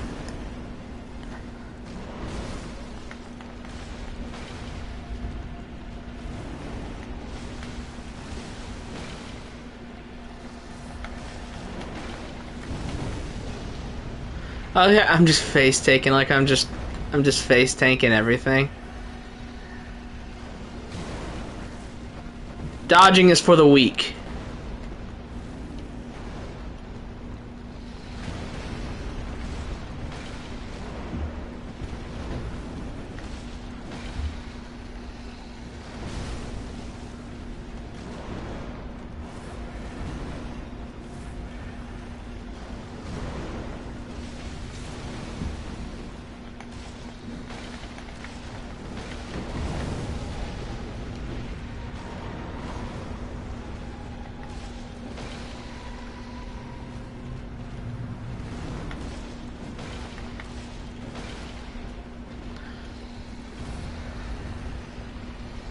I love the way Watch Dogs' design changes as you break more of his limbs. Because now I've broken all 4 of his limbs and look at him.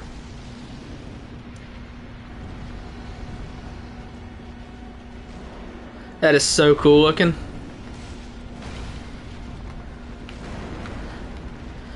His head does something too if you break it, but the only problem is that his head is armored, so that's not really going to work.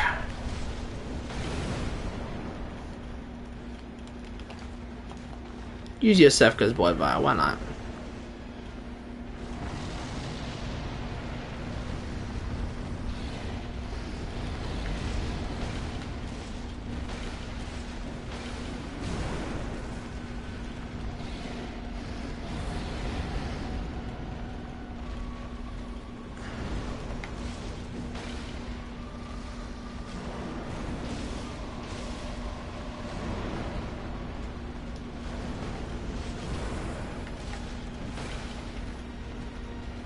So let's get some big boy damage.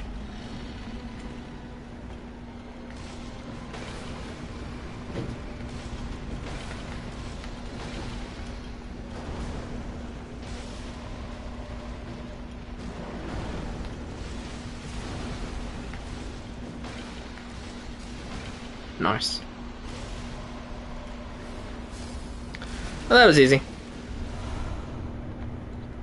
Alright. First chalice down. 9 more to go. Ugh, Jesus Christ. At least there's some cool bosses in the chalice. Like I get to fight Themerian Elder.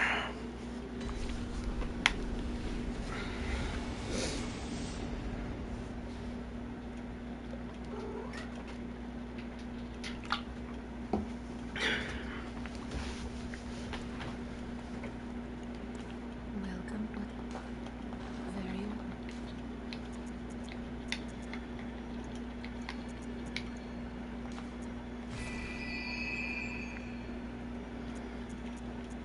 It's like scratching my eye.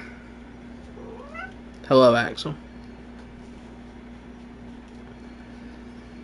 I think we'll stop in about 30 minutes. I don't want to go for too long today.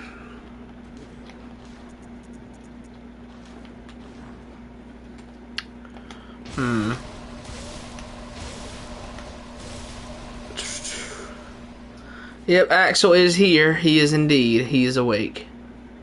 He was sleeping for a little while, but now he's up.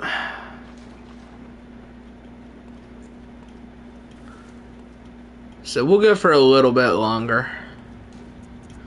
We'll go to Grand Cathedral. We'll go to Forbidden Woods.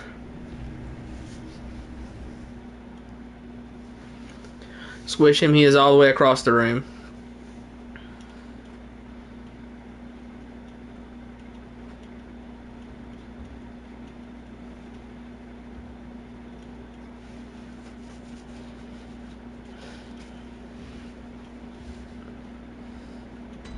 He just gets up every now and then to go eat some of his food, and he goes back and goes to sleep. Axel's getting some age on him, so he's getting a whole lot lazier. Ain't that right, buddy? Axel just turned 5 like a month or 2 ago, so he's getting some age on him.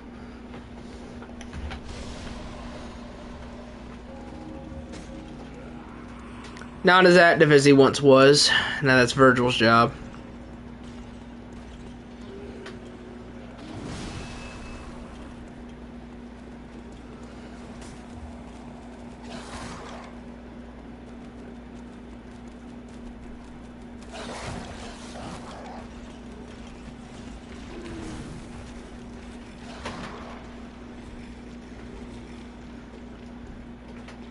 So they don't come this far usually. Well, they might now, actually, because Alfred's not here.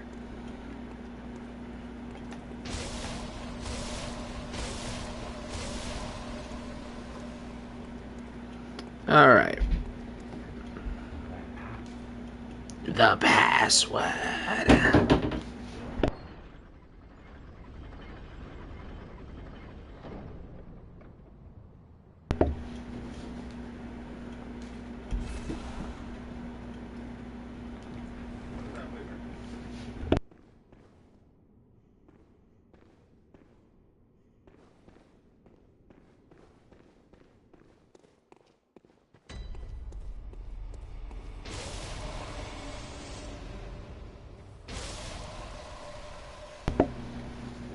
Alright, let's go.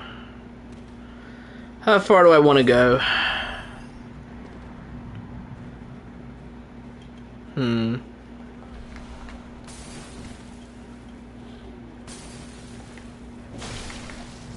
A few minutes, like about an hour into using the wheel, and I'm already excited to get the Moonlight Sword.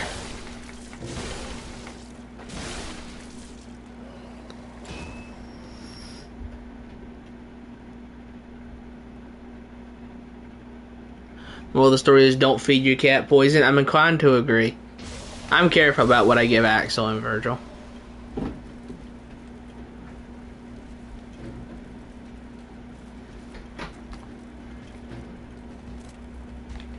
Ah, too late.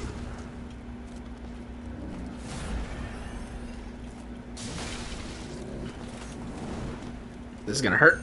Ah!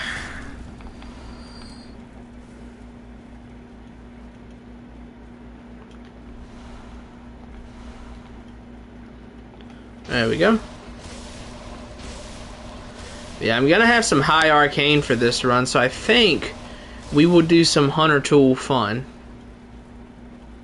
With the Black Sky Eye and the Executioner's Gloves and Call Beyond, and maybe we'll do the Accursed Brew as well, which for that I would have to do this stupid woman's quest line in the Clock Tower. So I don't really know if I want to do that. I just can't be bothered to do it.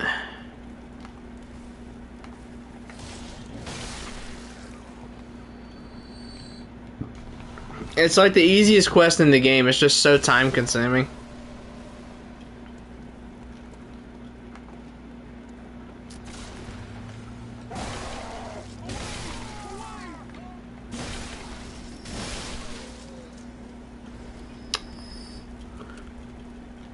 Yeah, Axel only gets good food.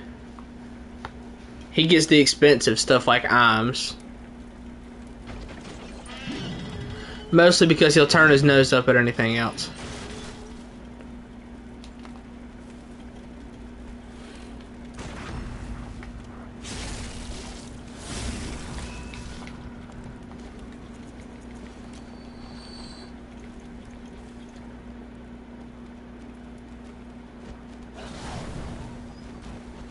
I was hoping he'd run into it.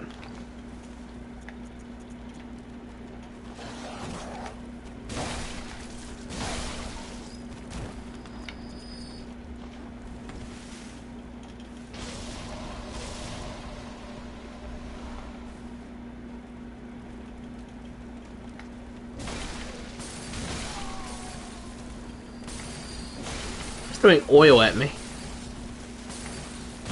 Could you not? Bro's giving me a dash of olive oil.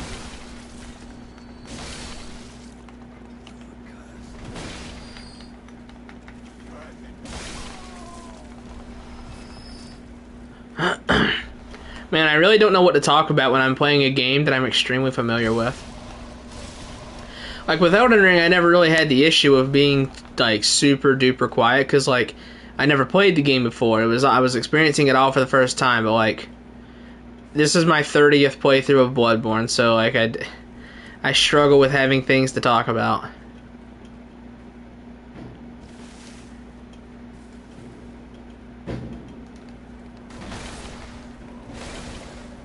Which is why I can't wait for the Elden Ring DLC.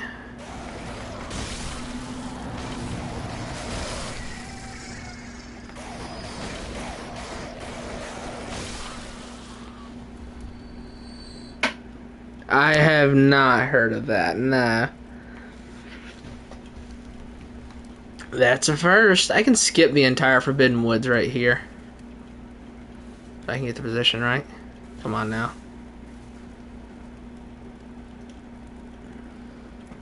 Spill all of Tractor Supply Company's dirty secrets. There are not many.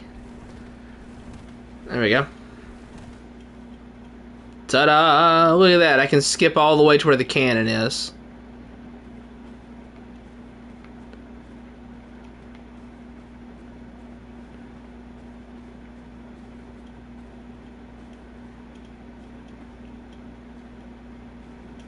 Pretty crazy that they give collision to all this stuff out of the barriers. So look at this. Now we're cooking.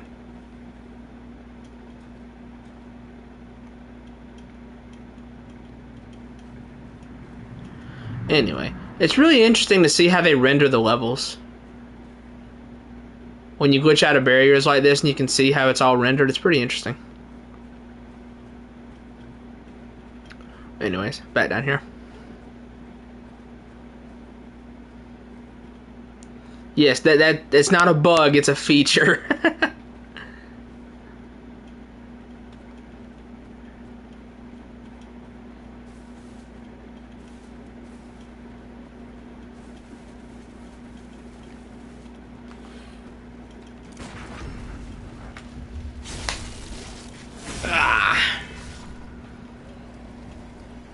My thoughts exactly. It's not a bug, it's a feature.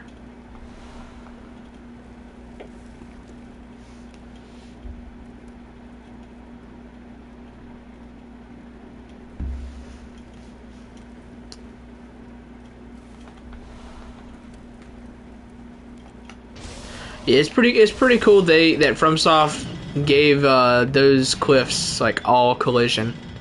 Because, you know, in some games, the second you step out of barriers, you just fall right through the map. And in some games where you do that even when you're not out of barriers. I had it happen to me several times in God of War Ragnarok. That game was really buggy on release.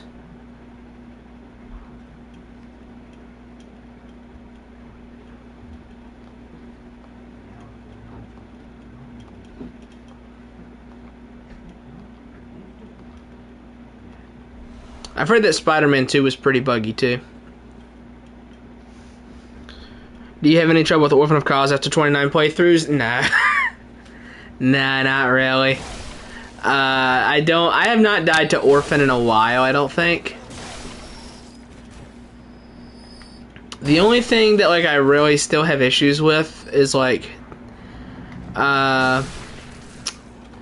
sometimes the Bloody Crow of Canehurst can sneak a kill in on me, if I'm using a really slow weapon.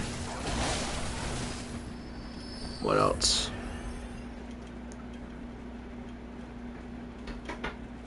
I often just die to myself being stupid or not paying attention. I die to that a lot. I stop paying attention and die. But you know, how many hours do you have in Bloodborne? It's like 500 hours. Did you like God of War Ragnarok? I like the gameplay. I thought the story was like not very good. I hated that it just ruined all of the great world building of the first game. God of War 2018 is super good, man. And like, I wish Corey had done the second game.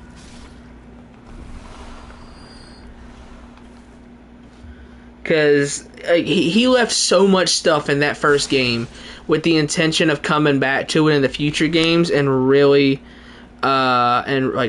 explaining everything. But then they didn't do that because he just got bored of making God of War and left. He just quit making the game. He had nothing. Like he was a producer, but I mean, like he was not in the position to pick up on everything he left in the first game. And boy, can you tell. Like the explanation of, hey, who blew the horn? Really interesting. And he just they never say it. They never say who blew the horn. Never once. Did you consider no-hitting Bloodborne? No. I'm not really big on challenge runs. I've done a couple. Like when I beat Sekiro without ever using my sword. That was a really fun challenge run. I had a lot of fun figuring out how to approach the game without using the sword. But other than that, I haven't really... Oh, one sec. Right on, it was just like that. I mean, yeah, like, you spend more time riding a giant yak in God of War Ragnarok than you do actually in Ragnarok. And, like, I know a lot of people get really upset when you point out the Ironwood section being bad. I'm not saying that a game can't have its slow points. What I'm saying is that goes on for way too long. The Ironwood section is 3 hours. And I swear to God, it ends like 4 times. It ends at 4 different times. And every time you think it's over, it keeps going.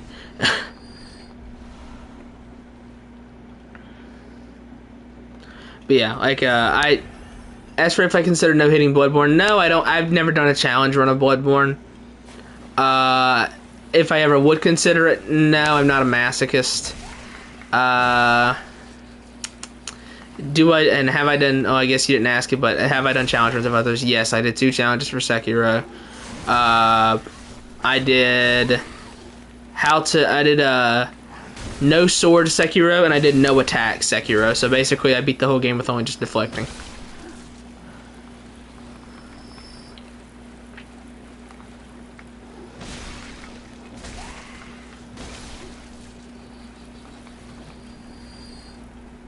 Well, I think I used Shinobi tools. I deflected and used Shinobi tools. I didn't attack any of that. Whew, that was close.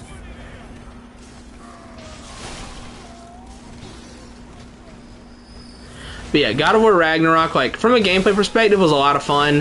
From a story perspective, it was really bad. You want to see something that was good? If you want to see a good video on that, look up Laser's video. Lasers did a really good video on God of War Ragnarok.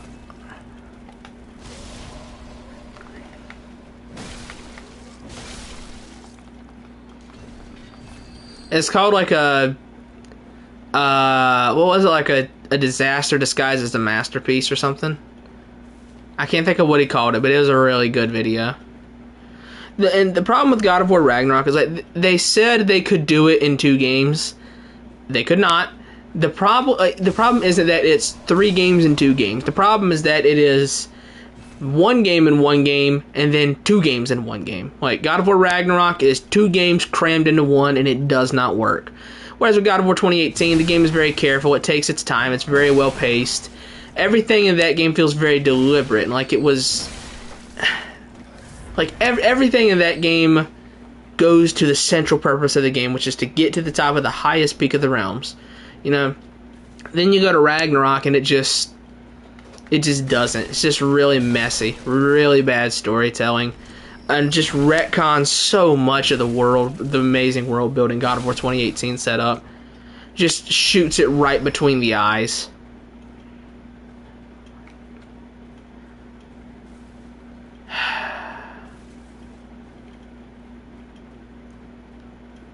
I also think that the exploration of that game doesn't feel very good. Like, with God of War 2018, the exploration felt good because it's like, oh, we're getting more supplies for our journey to the top of the mountain. Whereas with God of War Ragnarok, it feels more like, okay, the previous game had exploration, so we have to have more exploration.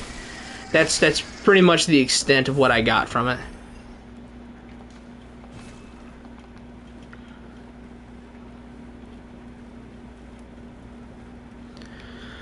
A lot of people hate my hot takes on the PlayStation games. Like a lot of people don't like that I didn't like God of War Ragnarok. I don't care a lot for the Spider-Man games. I didn't really care much for Ghost of Tsushima. I don't like Horizon. I didn't like The Last of Us 2.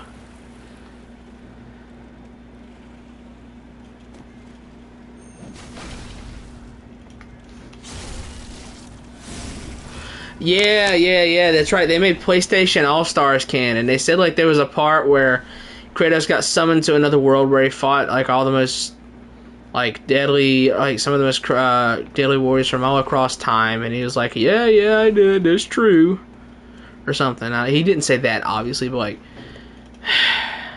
what a mess. I loved Mimir. Yes, I loved Mimir. He was great. Oh wait. I ended up just thinking of him as Chris Xbox for Ragnarok. I mean, I liked Mimir even in Ragnarok, but I didn't like him as much, but because, like, they really just undercut everything. Because, like, in God of War... in God of War 2018, like, you know, Mimir was, like, he was Odin's right-hand man. He saw everything. He had all these crazy stories. And then in God of War Ragnarok, like, it shoots all of the great world building between the eyes, and so it also, like, gets rid of a lot of what made Mimir special.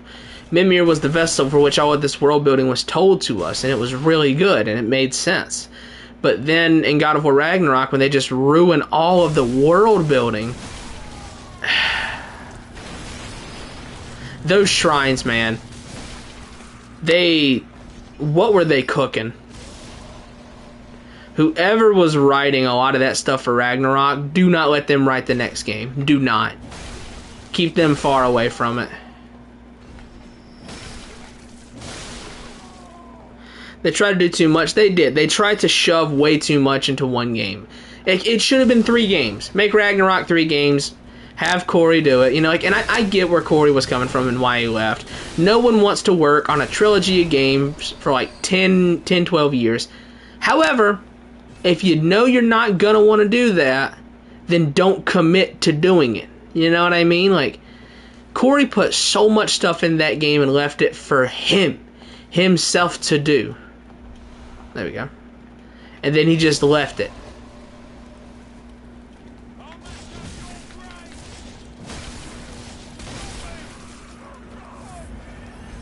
Like, again, I know it sucks to work on a single series for so many years, but if you're not going to want to commit to it, then don't make it at all. If you're not going to commit to making that series, don't do it.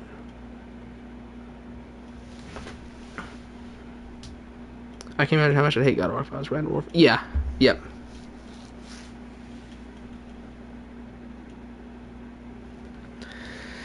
Because, I mean, I'm not really a God of War fan. You know, I've only played 2018 and Ragnarok. I went back and tried to play, like, God of War 3, but it just didn't grab me.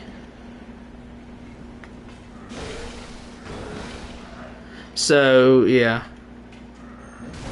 So, I wasn't that hurt by it, but the problem I've noticed is that a lot of the PlayStation fans, the Sony ponies, as everyone says... they have Stockholm Syndrome to a saddening degree.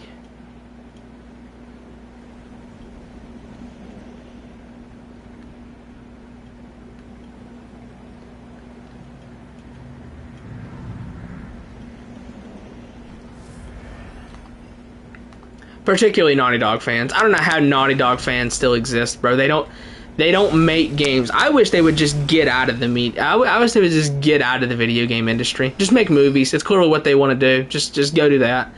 Just get out of the game industry. I do not like Naughty Dog. Like, they made The Last of Us 1, which was great. The Last of Us 1 was so good. And then they've just... Then Part 2 was mid. The whole Uncharted series is mid. The Jack days were fun, but they're never going back to it, that's for sure.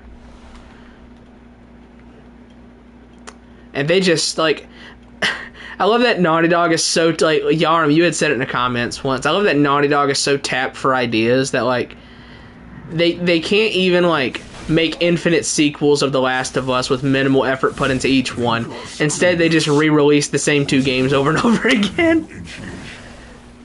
It's a TV show, it's a game, it's a remaster, it's a remake.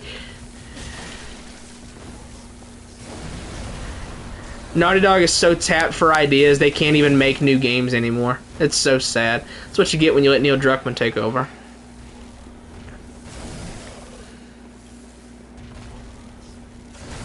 Focus up, this guy's tough. Roar? You call me a beast? A beast? Jump, idiot! I didn't ask for this.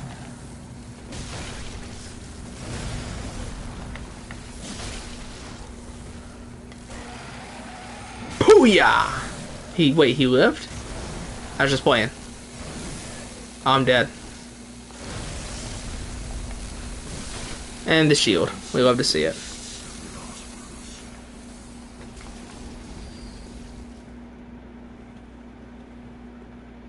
Oh, what was it, lagging? Oh, it was lagging? Okay, well, we're back. We're good. Abhorrent Beast is dead. That's all that matters.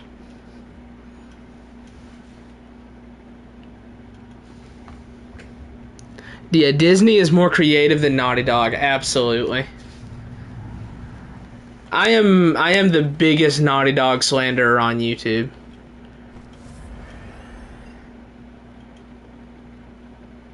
And it's like, I wouldn't have such a big issue with Naughty Dog, but like, everyone holds them up as if they are this monolithic, this amazing monolithic like thing in gaming. That they are like what every studio should strive to be. And it's like, if every single studio tries to be Naughty Dog, gaming is done for. Like I said, I want Naughty Dog to just get out of the gaming industry in general. Just go make movies. It's clearly what you want to do, so just go do that.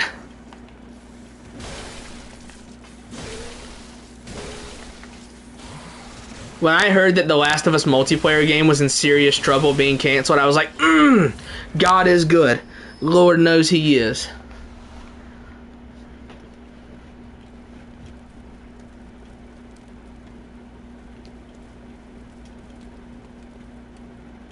If I heard tomorrow that Naughty Dog was getting shut down, bro, I would click my heels 3 times and skip off into the distance. Night Owl literally said, everyone loved the storytelling The Last of Us for our sequel. What's like, I'm not the one, oh god, it's Comet. Of course we start talking about The Last of Us Part 2 and Comet shows up every single time. Like, here's the thing, a lot of people got upset that, like, Joel died in The Last of Us 2. And, like, Joel had to die. I'm not mad that Joel died. He had to go for what he did. However, you could have done it in a less disrespectful way. Like, my problem also comes with Neil Druckmann. Like, it's also false advertising. Like, they edited the trailers to have to have old Joel and Ellie together to make it seem like it was a Joel and Ellie game. And then they just swapped out the character models for the old ones in flashbacks. They sold you this game under the pretense it was another Joel and Ellie game. But then when people tried to say, yo, Cuckman, that's not great, man, that's false advertising, you got called a bigot. That's what happened to you. Neil Druckmann is just a sad, slimy little man. I cannot stand the guy. Comment, you're objectively incorrect. I'm sorry. Spider-Man 2 is peak. I haven't played it myself.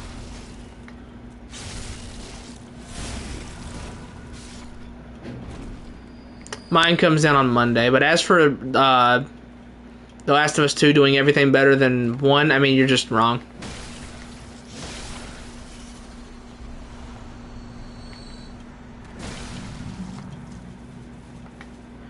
Graphically, it's better. I would say the music is better in part 2. Like, I remember people saying, like, oh, name me a game that has a better soundtrack than The Last of Us 1. And I was thinking to myself, did The Last of Us 1 have a soundtrack? Like, the music is better in part 2. The graphics are better in part 2. I mean, the gameplay is better, but it doesn't feel much better overall because, like, while, yes, it's better than the first game, it's over twice as long as the first game. And there's just not enough innovation or changes to the gameplay system to support that 25-hour story. It gets so boring, like, halfway through it, man. It's just, there's not enough there. And story-wise, it's just not good. And the characters are all really bad in part 2. It's just so sad.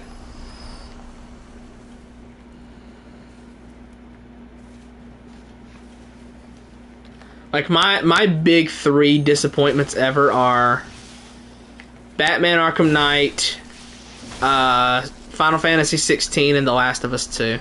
Those are my big 3. Story is better in part 2. Dude, I am about to remove your comments from this stream chat. I'm about to remove your comments. For your propaganda you are spitting. You are spitting pure propaganda.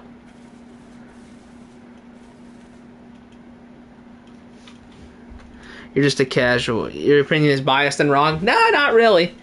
That's what people say. Like, people say, oh, you had your expectations set too high for part 2. Yeah, man, expecting a good game, that's a tall order. That was unfair. I really shouldn't have expected a good game from The Last of Us Part 2.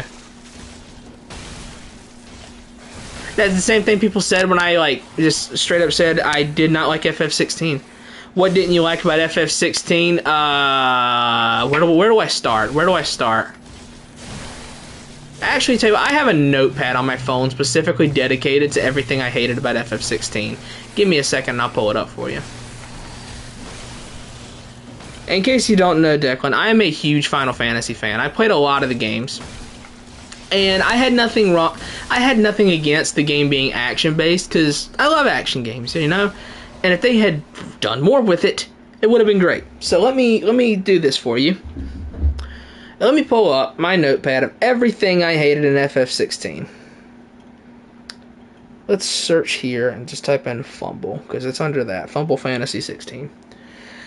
Okay, so we'll start with everything I liked. I liked the music. The first part of the story until the second time skip was very good. The graphics are great. The combat is good at times, mostly at the start of the game. Some of the characters are good, particularly towards the start. It falls off later. Acting is good. Bosses are good. The lore and world building is good. Sid is amazing. Now, onto the bad. There's no content in doing these zones. It's empty. They're worthless zones. They may as well be completely linear. It's hallway, flatland, hallway, flatland, hallway, flatland. No content in any of them besides just killing the enemies. The level design is horrible. It's structured like a kid's Lego game or something. You press forward on the stick, you fight the enemies, you watch an hour of cutscenes, and then you do it again. The side quests suck. The game is too backloaded with side quests. They're given to you at a good pace in the start of the game, and then at the end, they back up a truck and just dump 20 really bad side quests on you at the time. The Already Stone is a waste. Just Already Stone in general, bro. The training mode is cool. Ultimaniac is not good. Arcade mode is poorly balanced. Everything in the world. Too many time skips. Time skips were stupid. Way too many useless ones. The plot in the back half was absolutely abhorrent. I would say the plot is decent until you beat Bahamut. I would say from after Bahamut through the rest of the game, it sucks. It is so bad. The characters are so bad too. Jill is good until her arc is done. 16 has a problem where like the characters are good, they finish their arcs, and then they do nothing. Like Jill was good. She got to Drake's breath, and then after that she was worthless. What else? What are the other bland characters? Barnabas sucked. Ultima sucked. The gameplay was just, it was half baked. Is the problem with 16's gameplay. Like, if they wanted to make it an action game, but they also had to make sure there were RPG mechanics there for the FF casuals, whatever, or the people who can't play action games. The problem is they undercommitted on both sides. You got halfway to making a good action game, and you got halfway to making not even halfway, a quarter of the way to making a good RPG. You gave up halfway through deciding, and now it's still too action heavy for a lot of turn-based RPG fans, and the action is too shallow for a lot of action game fans such as myself. I love Devil May Cry. 16's gameplay is bland, bro. It's just bland. No RPG mechanics. Speaks for itself. The equipment system is horrible. I don't even need to go into it. Terrible equipment system. The Berserker ring is like a problem because it's the only source of new combos you get, right? Wait, here's my genius idea to make the combat better. Give Clive more unique actions. Give like the forward combo, the air launcher on back, the back to forward, the pause combos from DMC. Give him the backdraft mechanic that Ifrit literally has in the boss fights. Give him the backdraft mechanic. No enemy variety. You fight the same handful of enemies the whole game. The villains all suck. Your allies are worthless. They're just exposition robots that follow you around. Joshua sucks. He sucks. He should have stayed dead. I hate him. He was horrible. He was just an exposition robot that just followed you everywhere you went. And the 8 hours of padding on the Ash continent, it all sucked. Ash was a complete waste.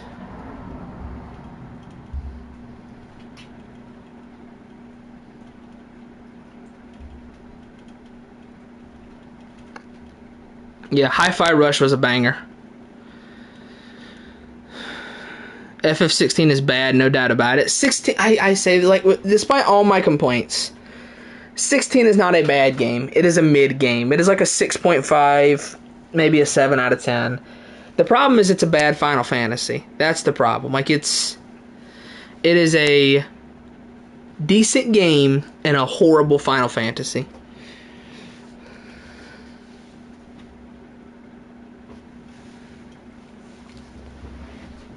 That's kind of my problem with 16. Decent game, terrible FF game.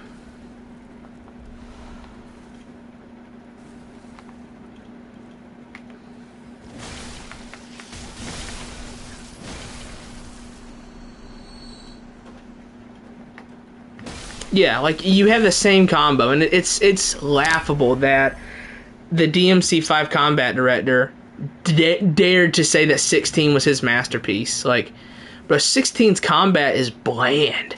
It is bland. I'm talking Lay's original potato chips bland. It is so mid. Clive needs more unique actions. If they're doing DLC, add more unique actions for Clive. Give him the backdraft. Dude, I lose sleep at night over how stupid you have to be to not, look at Clive's base moveset and then think, wait, we have a whole other system specifically for icon fights to give Ifrit more unique actions. No, Clive doesn't need it. Don't worry about it.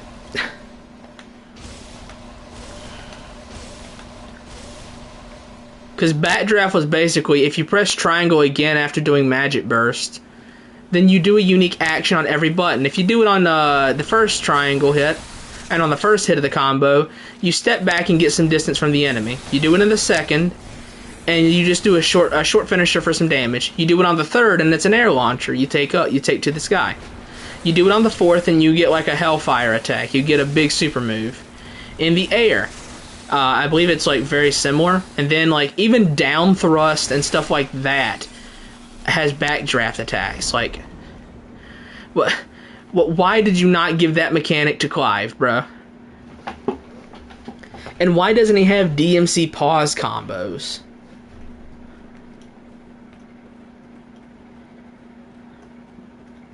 And why do all the allies except for Joshua do nothing in combat? Joshua carries, like, all the other teammates in combat. And I hate that because I hate Joshua. I hated him. He sucked.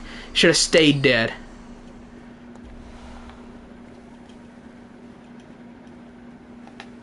I said it earlier, 16 feels like a prequel.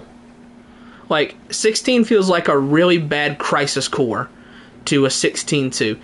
Because they mention the Outer Continent all the time. I have studied this game like the Dead Sea Scrolls, so I'm very knowledgeable about, like, the lore and stuff. The Outer Continent seems like it is where the real Final Fantasy is. Because that's where the Tomberries are, it's where the Cactuars are, it's where Gilgamesh is. And, like, it's apparently this huge landmass. And it doesn't help that Valisthea is tiny. Valisthea is so small. Like, look at the scale of things. Like, you can see the Origin Crystal from the Hideaway. It looks closer to Clive than my local gas station is to me.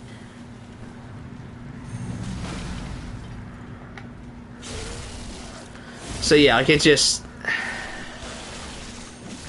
I hope that they, like, take everything they learn from this game and make a 16-2. Because I'll say, if you learn from all your mistakes in 16 and make a really good 16-2 set on the Outer Continent, you got a good game on your hands. But as it stands, 16 hurt me. Is Minesweeper better than 16?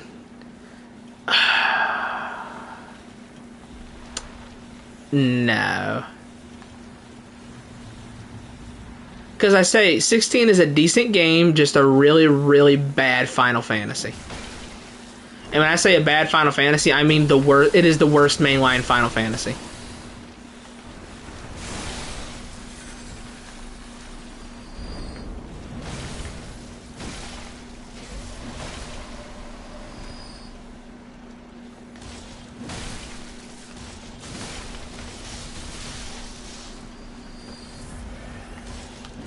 Like, whenever I say 16 is the worst mainline, some jackass always pops up and says, well, what about Final Fantasy 13? 13 is leagues above 16, bro. That is a 100-0 beatdown. And 15 Royal Edition is better. Like, 15 1.0 isn't, but 15 Royal Edition, like, again, that's a 100-0 beatdown against FF16.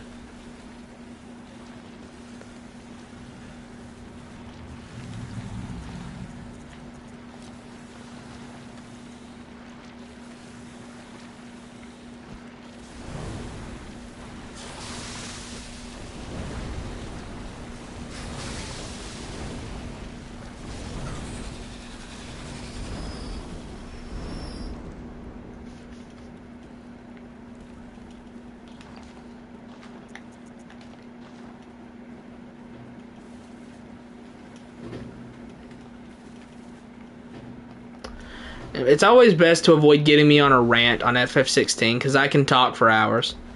I have pages and pages of material.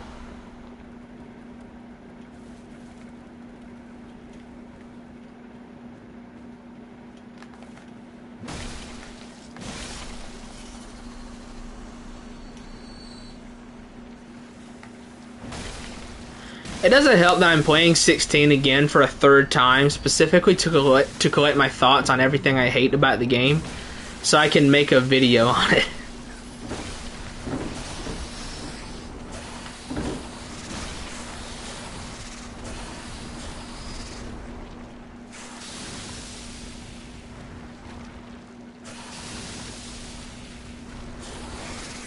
Come on, get out of here. Get out of the hole. Come on now.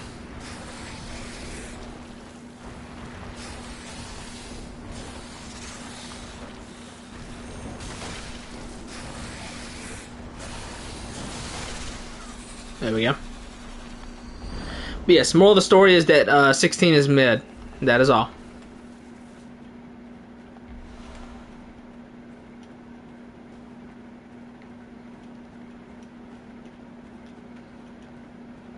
16 was made for the casuals. That's the problem. They developed it with normies in mind, and that's never a good thing.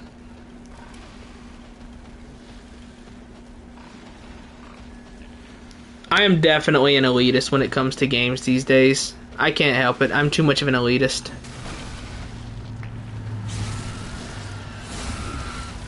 If someone told me that FF16 is right, which weapon would you kill them with? I mean, I wouldn't kill them. I would just look at them as very stupid and less than human.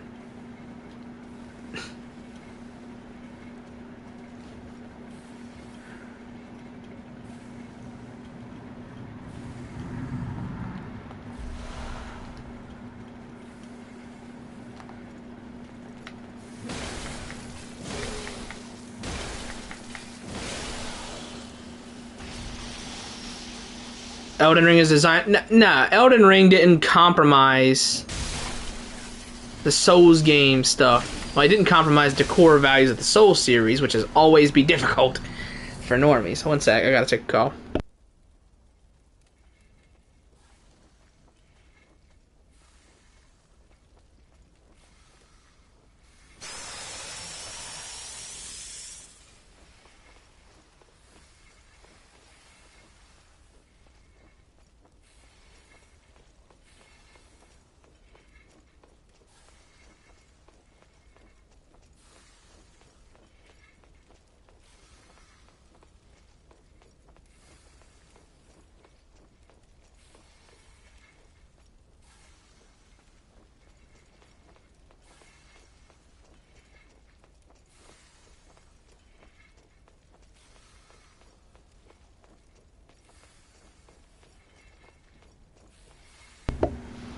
Yeah, I don't feel Elden Ring was designed for normies though, because like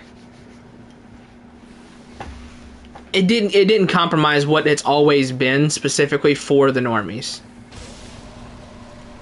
Whereas 16 sold it sold the whole it sold every single franchise tradition, even the fact that it is an RPG. It sold everything upriver to be a shallow action game.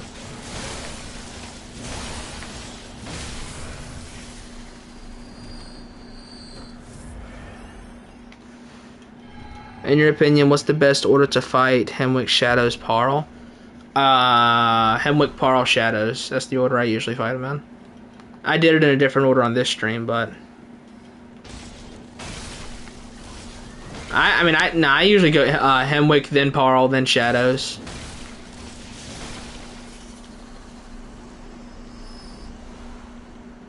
The only reason I did it differently in this playthrough is because I just forgot to go fight the witches. But if I had remembered, I would have fought them first. Either way, Parl is going to be easy. Just break his arms. Just break his limbs over and over again.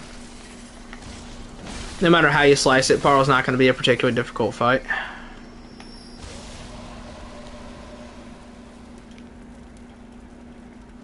If everyone was elitist, then would everyone be a normie? See, here's the thing with like me being an elitist and hating the normies in video game franchises. They are a necessary evil because there's so many normies. That's how the games make money. That's the thing. They are a necessary evil.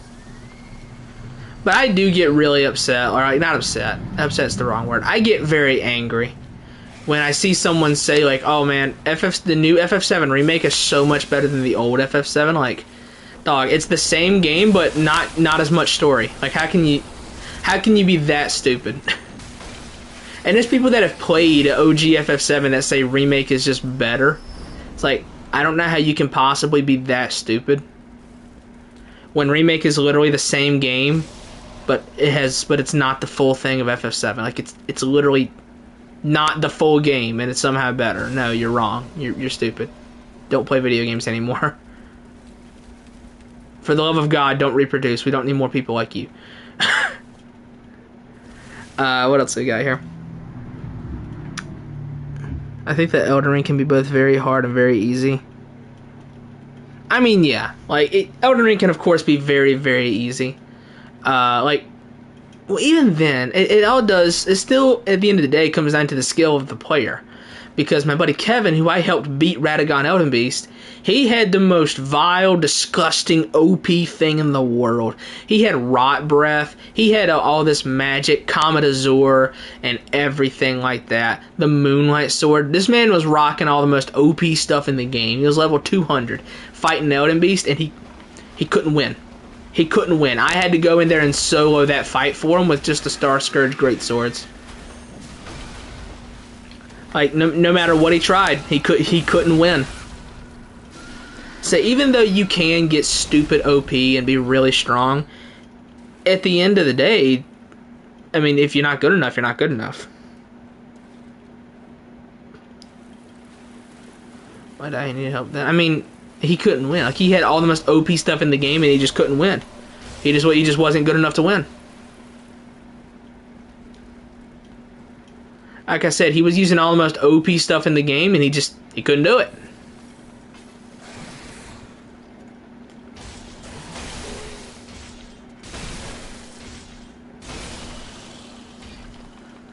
So then I just grabbed the Star Scourge Greatswords, I put on the Jump Attack Talisman, and I just went in there and beat it for him.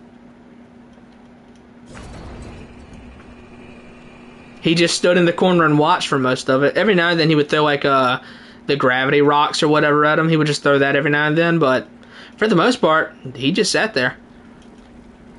We went to Elden Beast and I had 3 or 4, I think I had 3 heals left in Elden Beast. I used 4 on Radagon. I had 3 against Elden Beast and I won. I mean, did he have low vigor? He had 58 vigor. He had plenty of health. His talismans didn't really boost his HP up, though. That's the thing. His talismans weren't boosting his HP. He was using, like, all magic stuff. Like, he was running a full, disgustingly overpowered magic build. He had really high Faith, Arcane, and Int. He had, like, all 3 of them really high.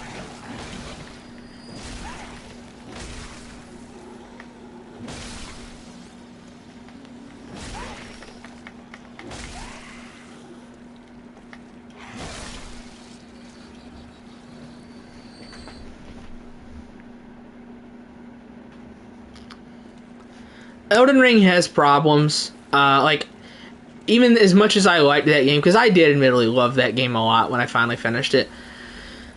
As much as I loved it, if I had the choice to just make Elden Ring a really good linear game, maybe with level design more similar to Sekiro's, where it's like closer to semi-open world.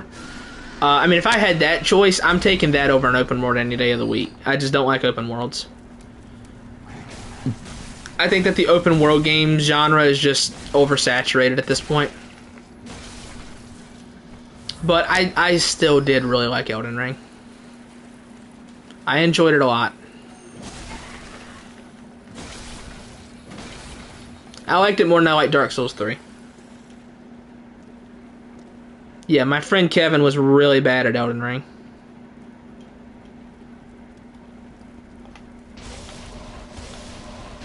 Like I said, so bad. He had all the most OP stuff in the game, and it was like, it would have been impossible for him to win. He never would have won. If I wasn't there to carry him, he was never going to beat Elden Beast. I still need to carry him through Moog and Millennia. He never fought either of them. He didn't fight Rykard either, but at the level he's at, he's not even going to need me for Rykard. But for Moog and Millennia, yeah, he's going to need me. I would like to not have to solo Millennia for him with less heals and HP than I would normally have, but I feel like that's unavoidable.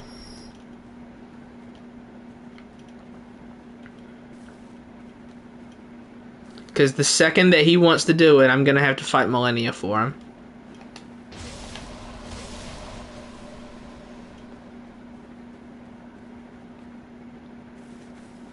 Add linear levels mixed with open world.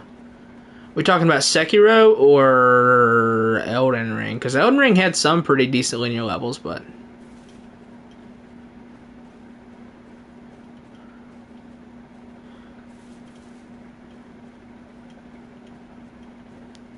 Millennia was only difficult because they were healing in Waterfowl. I mean, yeah, like if you take Waterfowl away from Millennia, she's like an Altus Plateau level boss. They're like an evil version of the KKK. I love that meme. That meme is so funny. How is that not a parry? What? I question that game. Refs, I want to challenge that. I want to challenge that decision. I want to challenge that.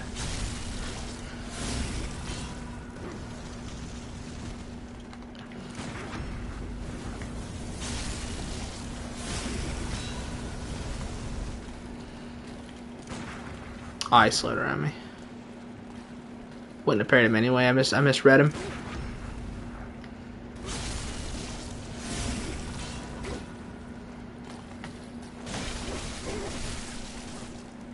Oh, I did some damage.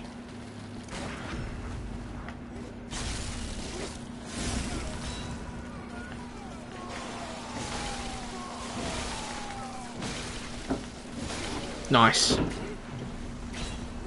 Alright, so now we'll kill the fire breather. And then we'll kill the fire thrower. Oh, that's tough. Let's trick this.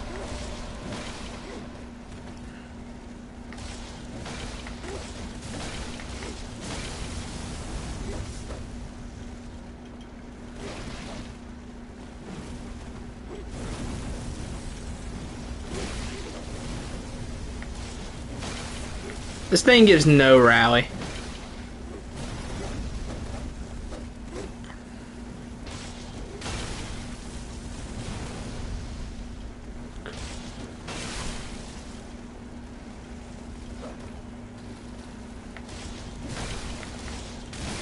Alright, now I gotta kill this guy.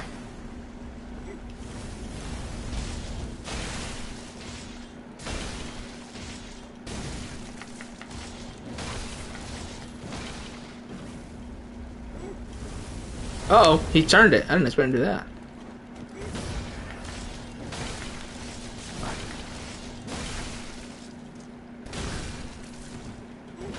Not paying a ton of attention.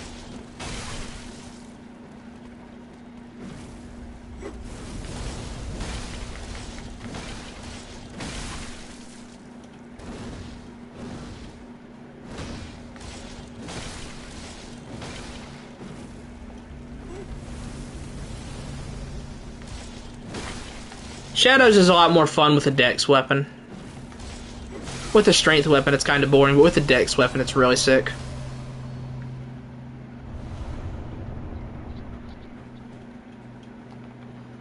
Alright, how much do we want to do right now? I say we do Bergenworth, and then we call it. I say we finish it at Bergenworth.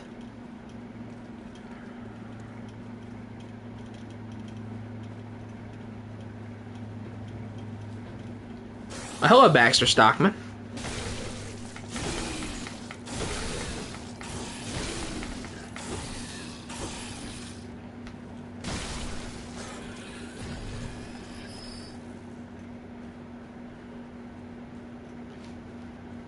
Dexter Spackman. I love that Ninja Turtle show. Bergenworth is really... Yeah, Bergenworth is really a location of all time. I agree. There's just so much content in the Bergenworth zone, bro. It's amazing how much content they managed to cram into such a small area. Then I guess after we do Bergenworth, we'll start the next stream off with our I said, oh, oops. That's not racist, okay? I just had an accident right there. We'll start it with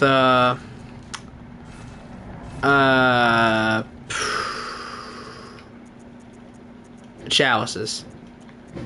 Listen, that was not racist. Don't you dare try and cancel me for that. And I get that enough from a lot of my black friends at work, bro. Please, please, please. We have a good time. We make fun of each other and try and cancel each other for a lot of fun stuff, okay?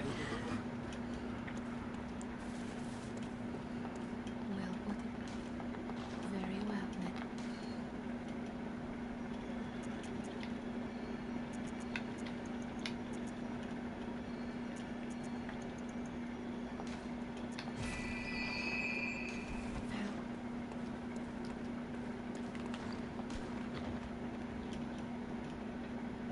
They gave it. I mean, they've given it to me before, but I've never said it in front of them.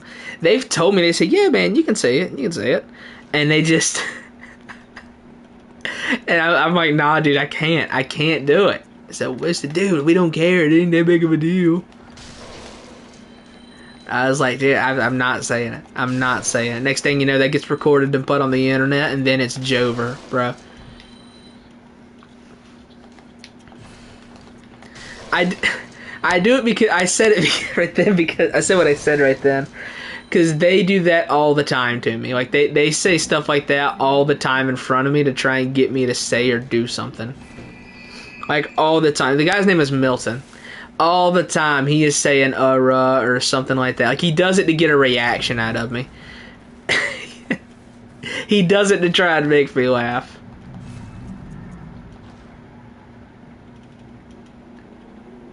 There we go. The potheads. But yeah, I've never said it in front of them, but they do it all the time to try and get me to slip up.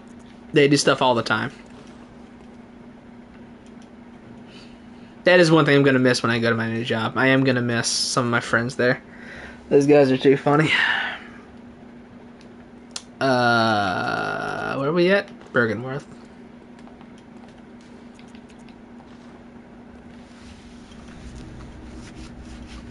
No, I'm not. I've never said it in front of them. They've given me the pass, but I've never said it. They've been like, Carmen, you can say it. And I say, nah, man. They say, yeah, man, Carmen, tell me, who was in Paris? Who was in Paris? And I say, fellas. Fellas was in Paris.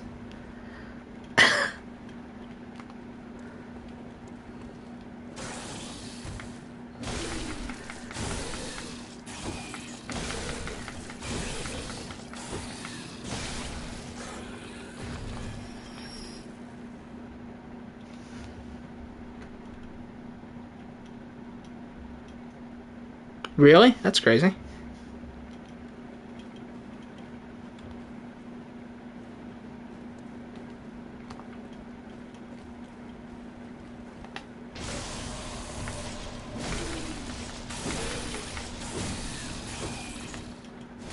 Nice. Almost done for the day. We'll kill the vacuous Rom, and then that's it.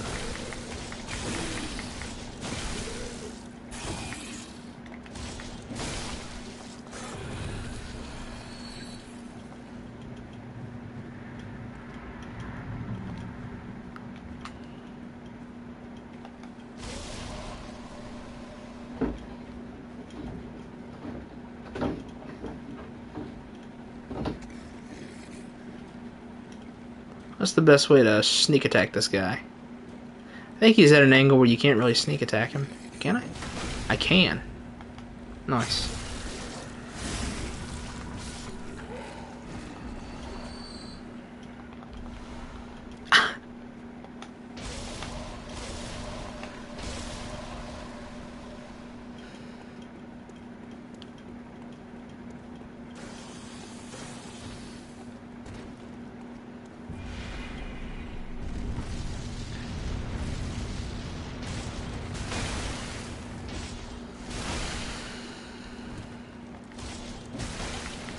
I like that the wheel has a unique roll animation.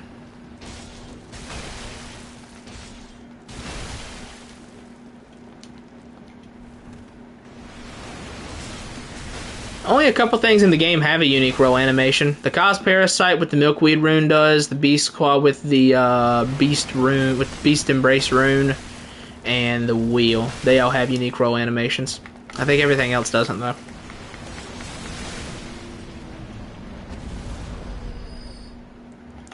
What is the name of the condiment you use in salads that is like made from fire? I don't. Hilarious, hilarious. I don't even put that on my salads. Unless you consider collard greens a salad. When I have like kale and collard greens or just various mixed greens, I put that on it, but I don't usually put it on much else. My dad puts it on pig feet when he eats those. Some pork trotters.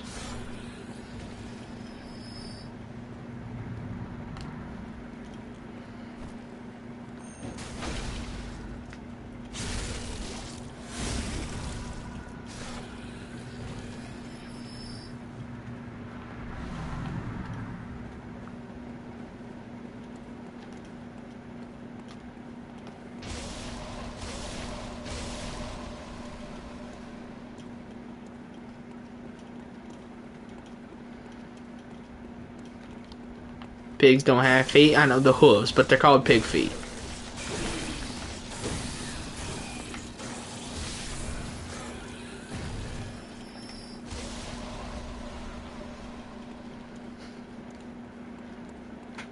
Vinegar, yes, Vinegar. It's pronounced Vinegar, okay? I learned that myself.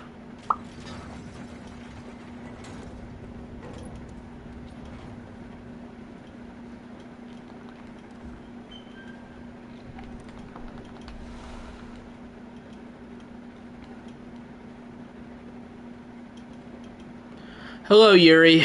Yuri the Last Scholar. Here you are.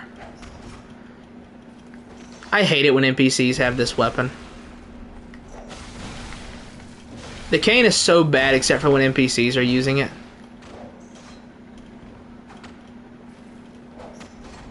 I mean, except the cane is so bad except when NPCs are using it. Yeah, I said that right.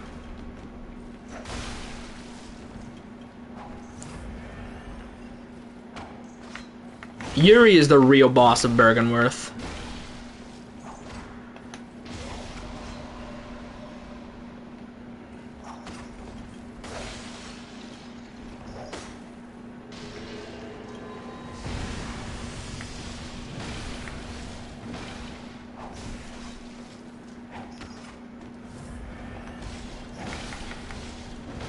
I'm doing no damage.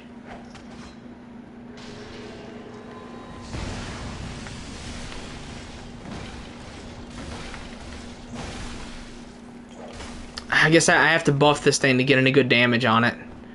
That sucks because I gotta lose HP. Can I make you use a call beyond so I can go for it? So I can buff it?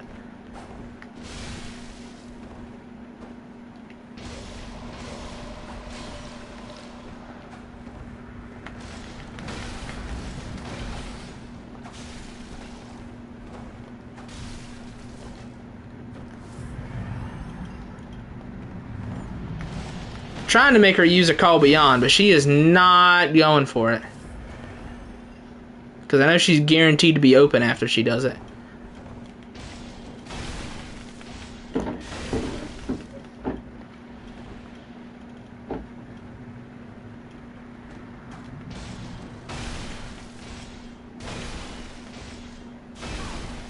Yeah, now we're getting some damage. Go for a call beyond.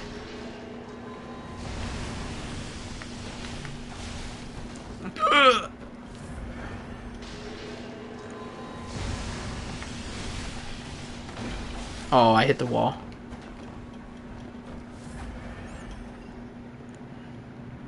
Gonna go for it again. How many Quicksilver bullets do you have? That thing takes like, what is it, like 8 Quicksilver bullets or 7? Takes a lot.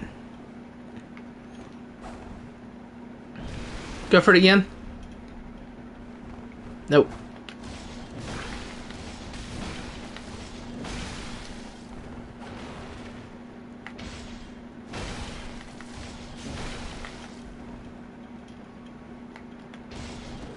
Gotcha. Okay. Jesus.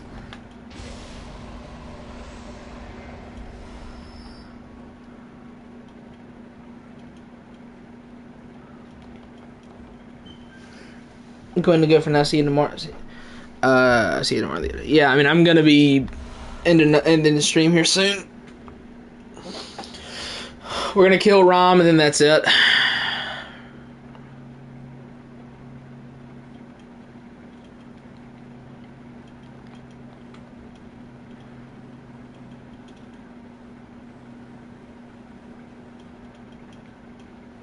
So I am the last of us. You are indeed.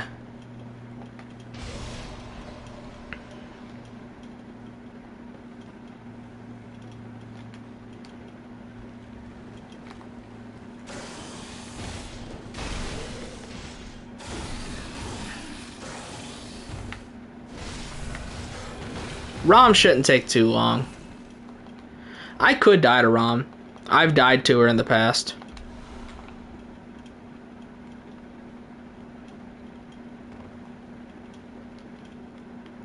In fact, I've died to her fairly recently. It's not that uncommon when I die to her.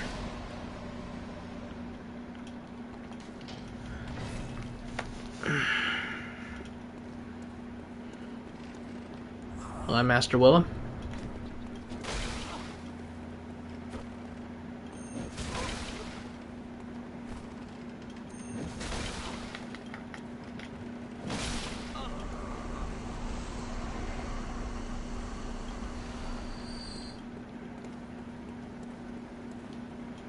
Yep, Rom the dumbass spider. Yep, that's her. Okay. I gotta pee really bad, so let's hope this fight goes pretty quick.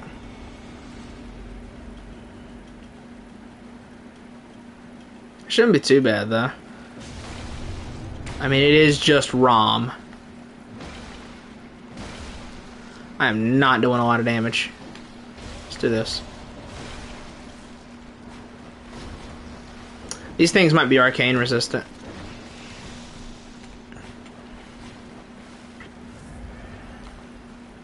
These little spiders hit way too hard, bruh.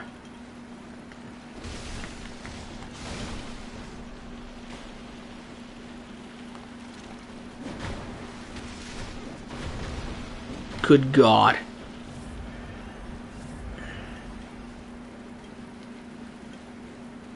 Alright, we're just gonna go kill Rom. I don't feel like killing the spiders.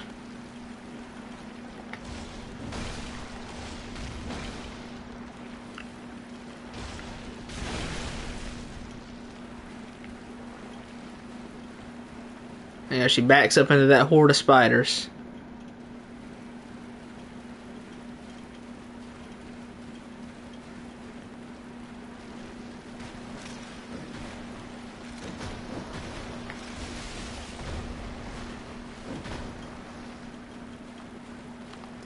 I hate this fight. I gotta catch him on a counter hit to kill him in one shot. Like that.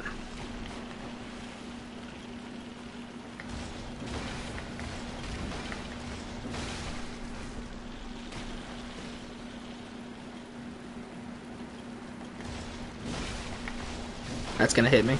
Oh my God, bro. If one shot from that far, from that much HP. That's crazy.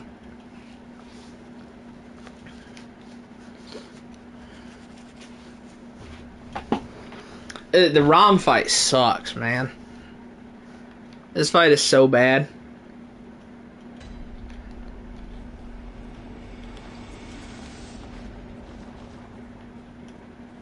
With the buff, the 10 nitrous will probably kill him in one shot.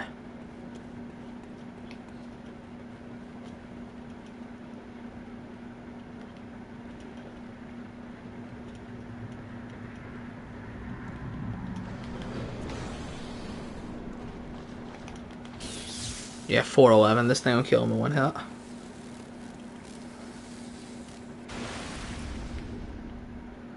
I always hate the Rom fight.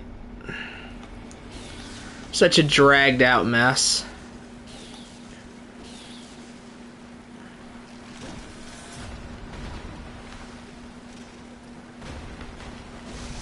Yeah. That's the way to go. Just buff and swing.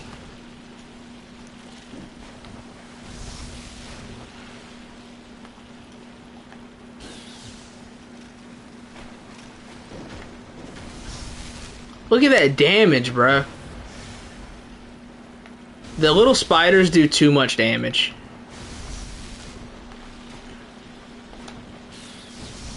This fight is so overtuned.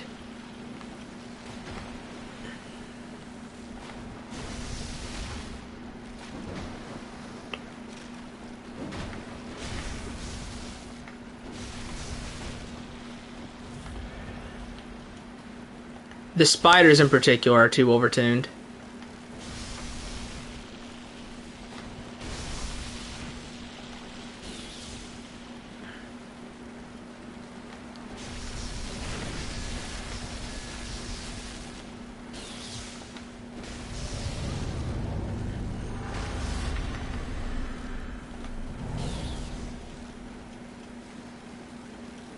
Yeah, the Rom fight sucks. Like, no, not pulling any punches. The Rom fight is really bad. Because Rom herself is a joke, but the spiders are just, like, they're overtuned. That's the only word I can think to describe it. Like, their stats are too high.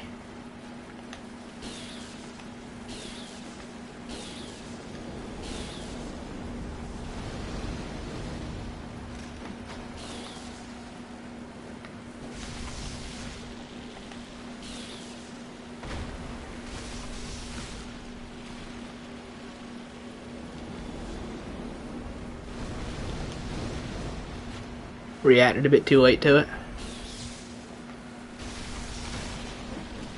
Just be careful. Not to get one shot on a counter hit. Really glad I kept the Tonitrus around.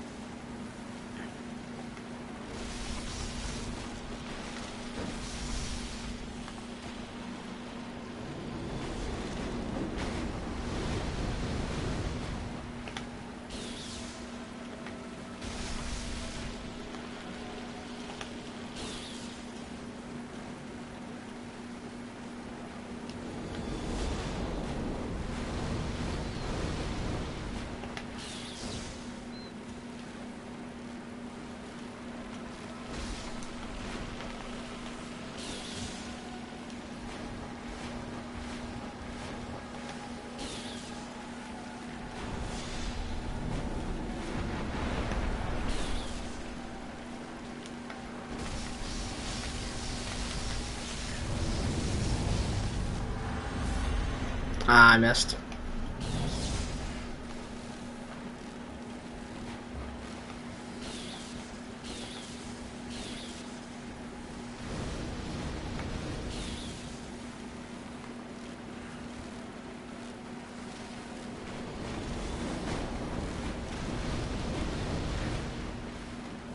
Just be careful. Let's not get killed on something stupid.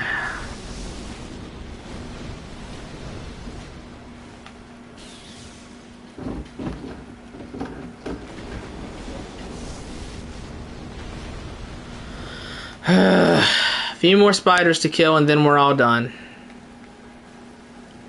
This fight is so lame.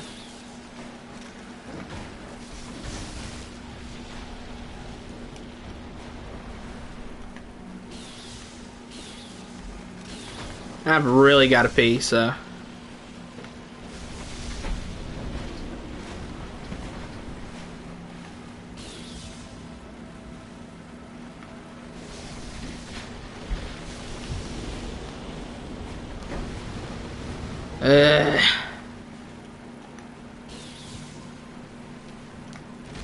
Oh, I hit it. I hit the head.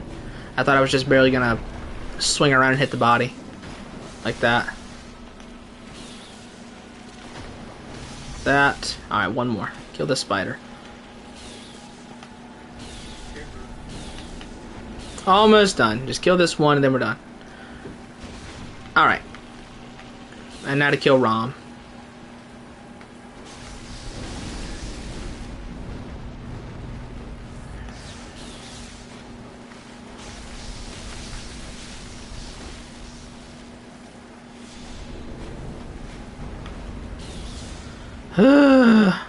And we're done. Okay.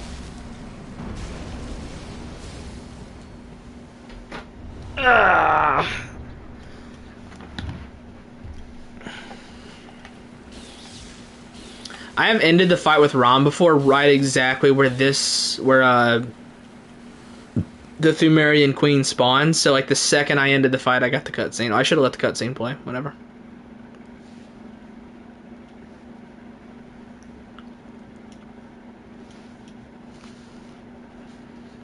Oh, that was so much fun.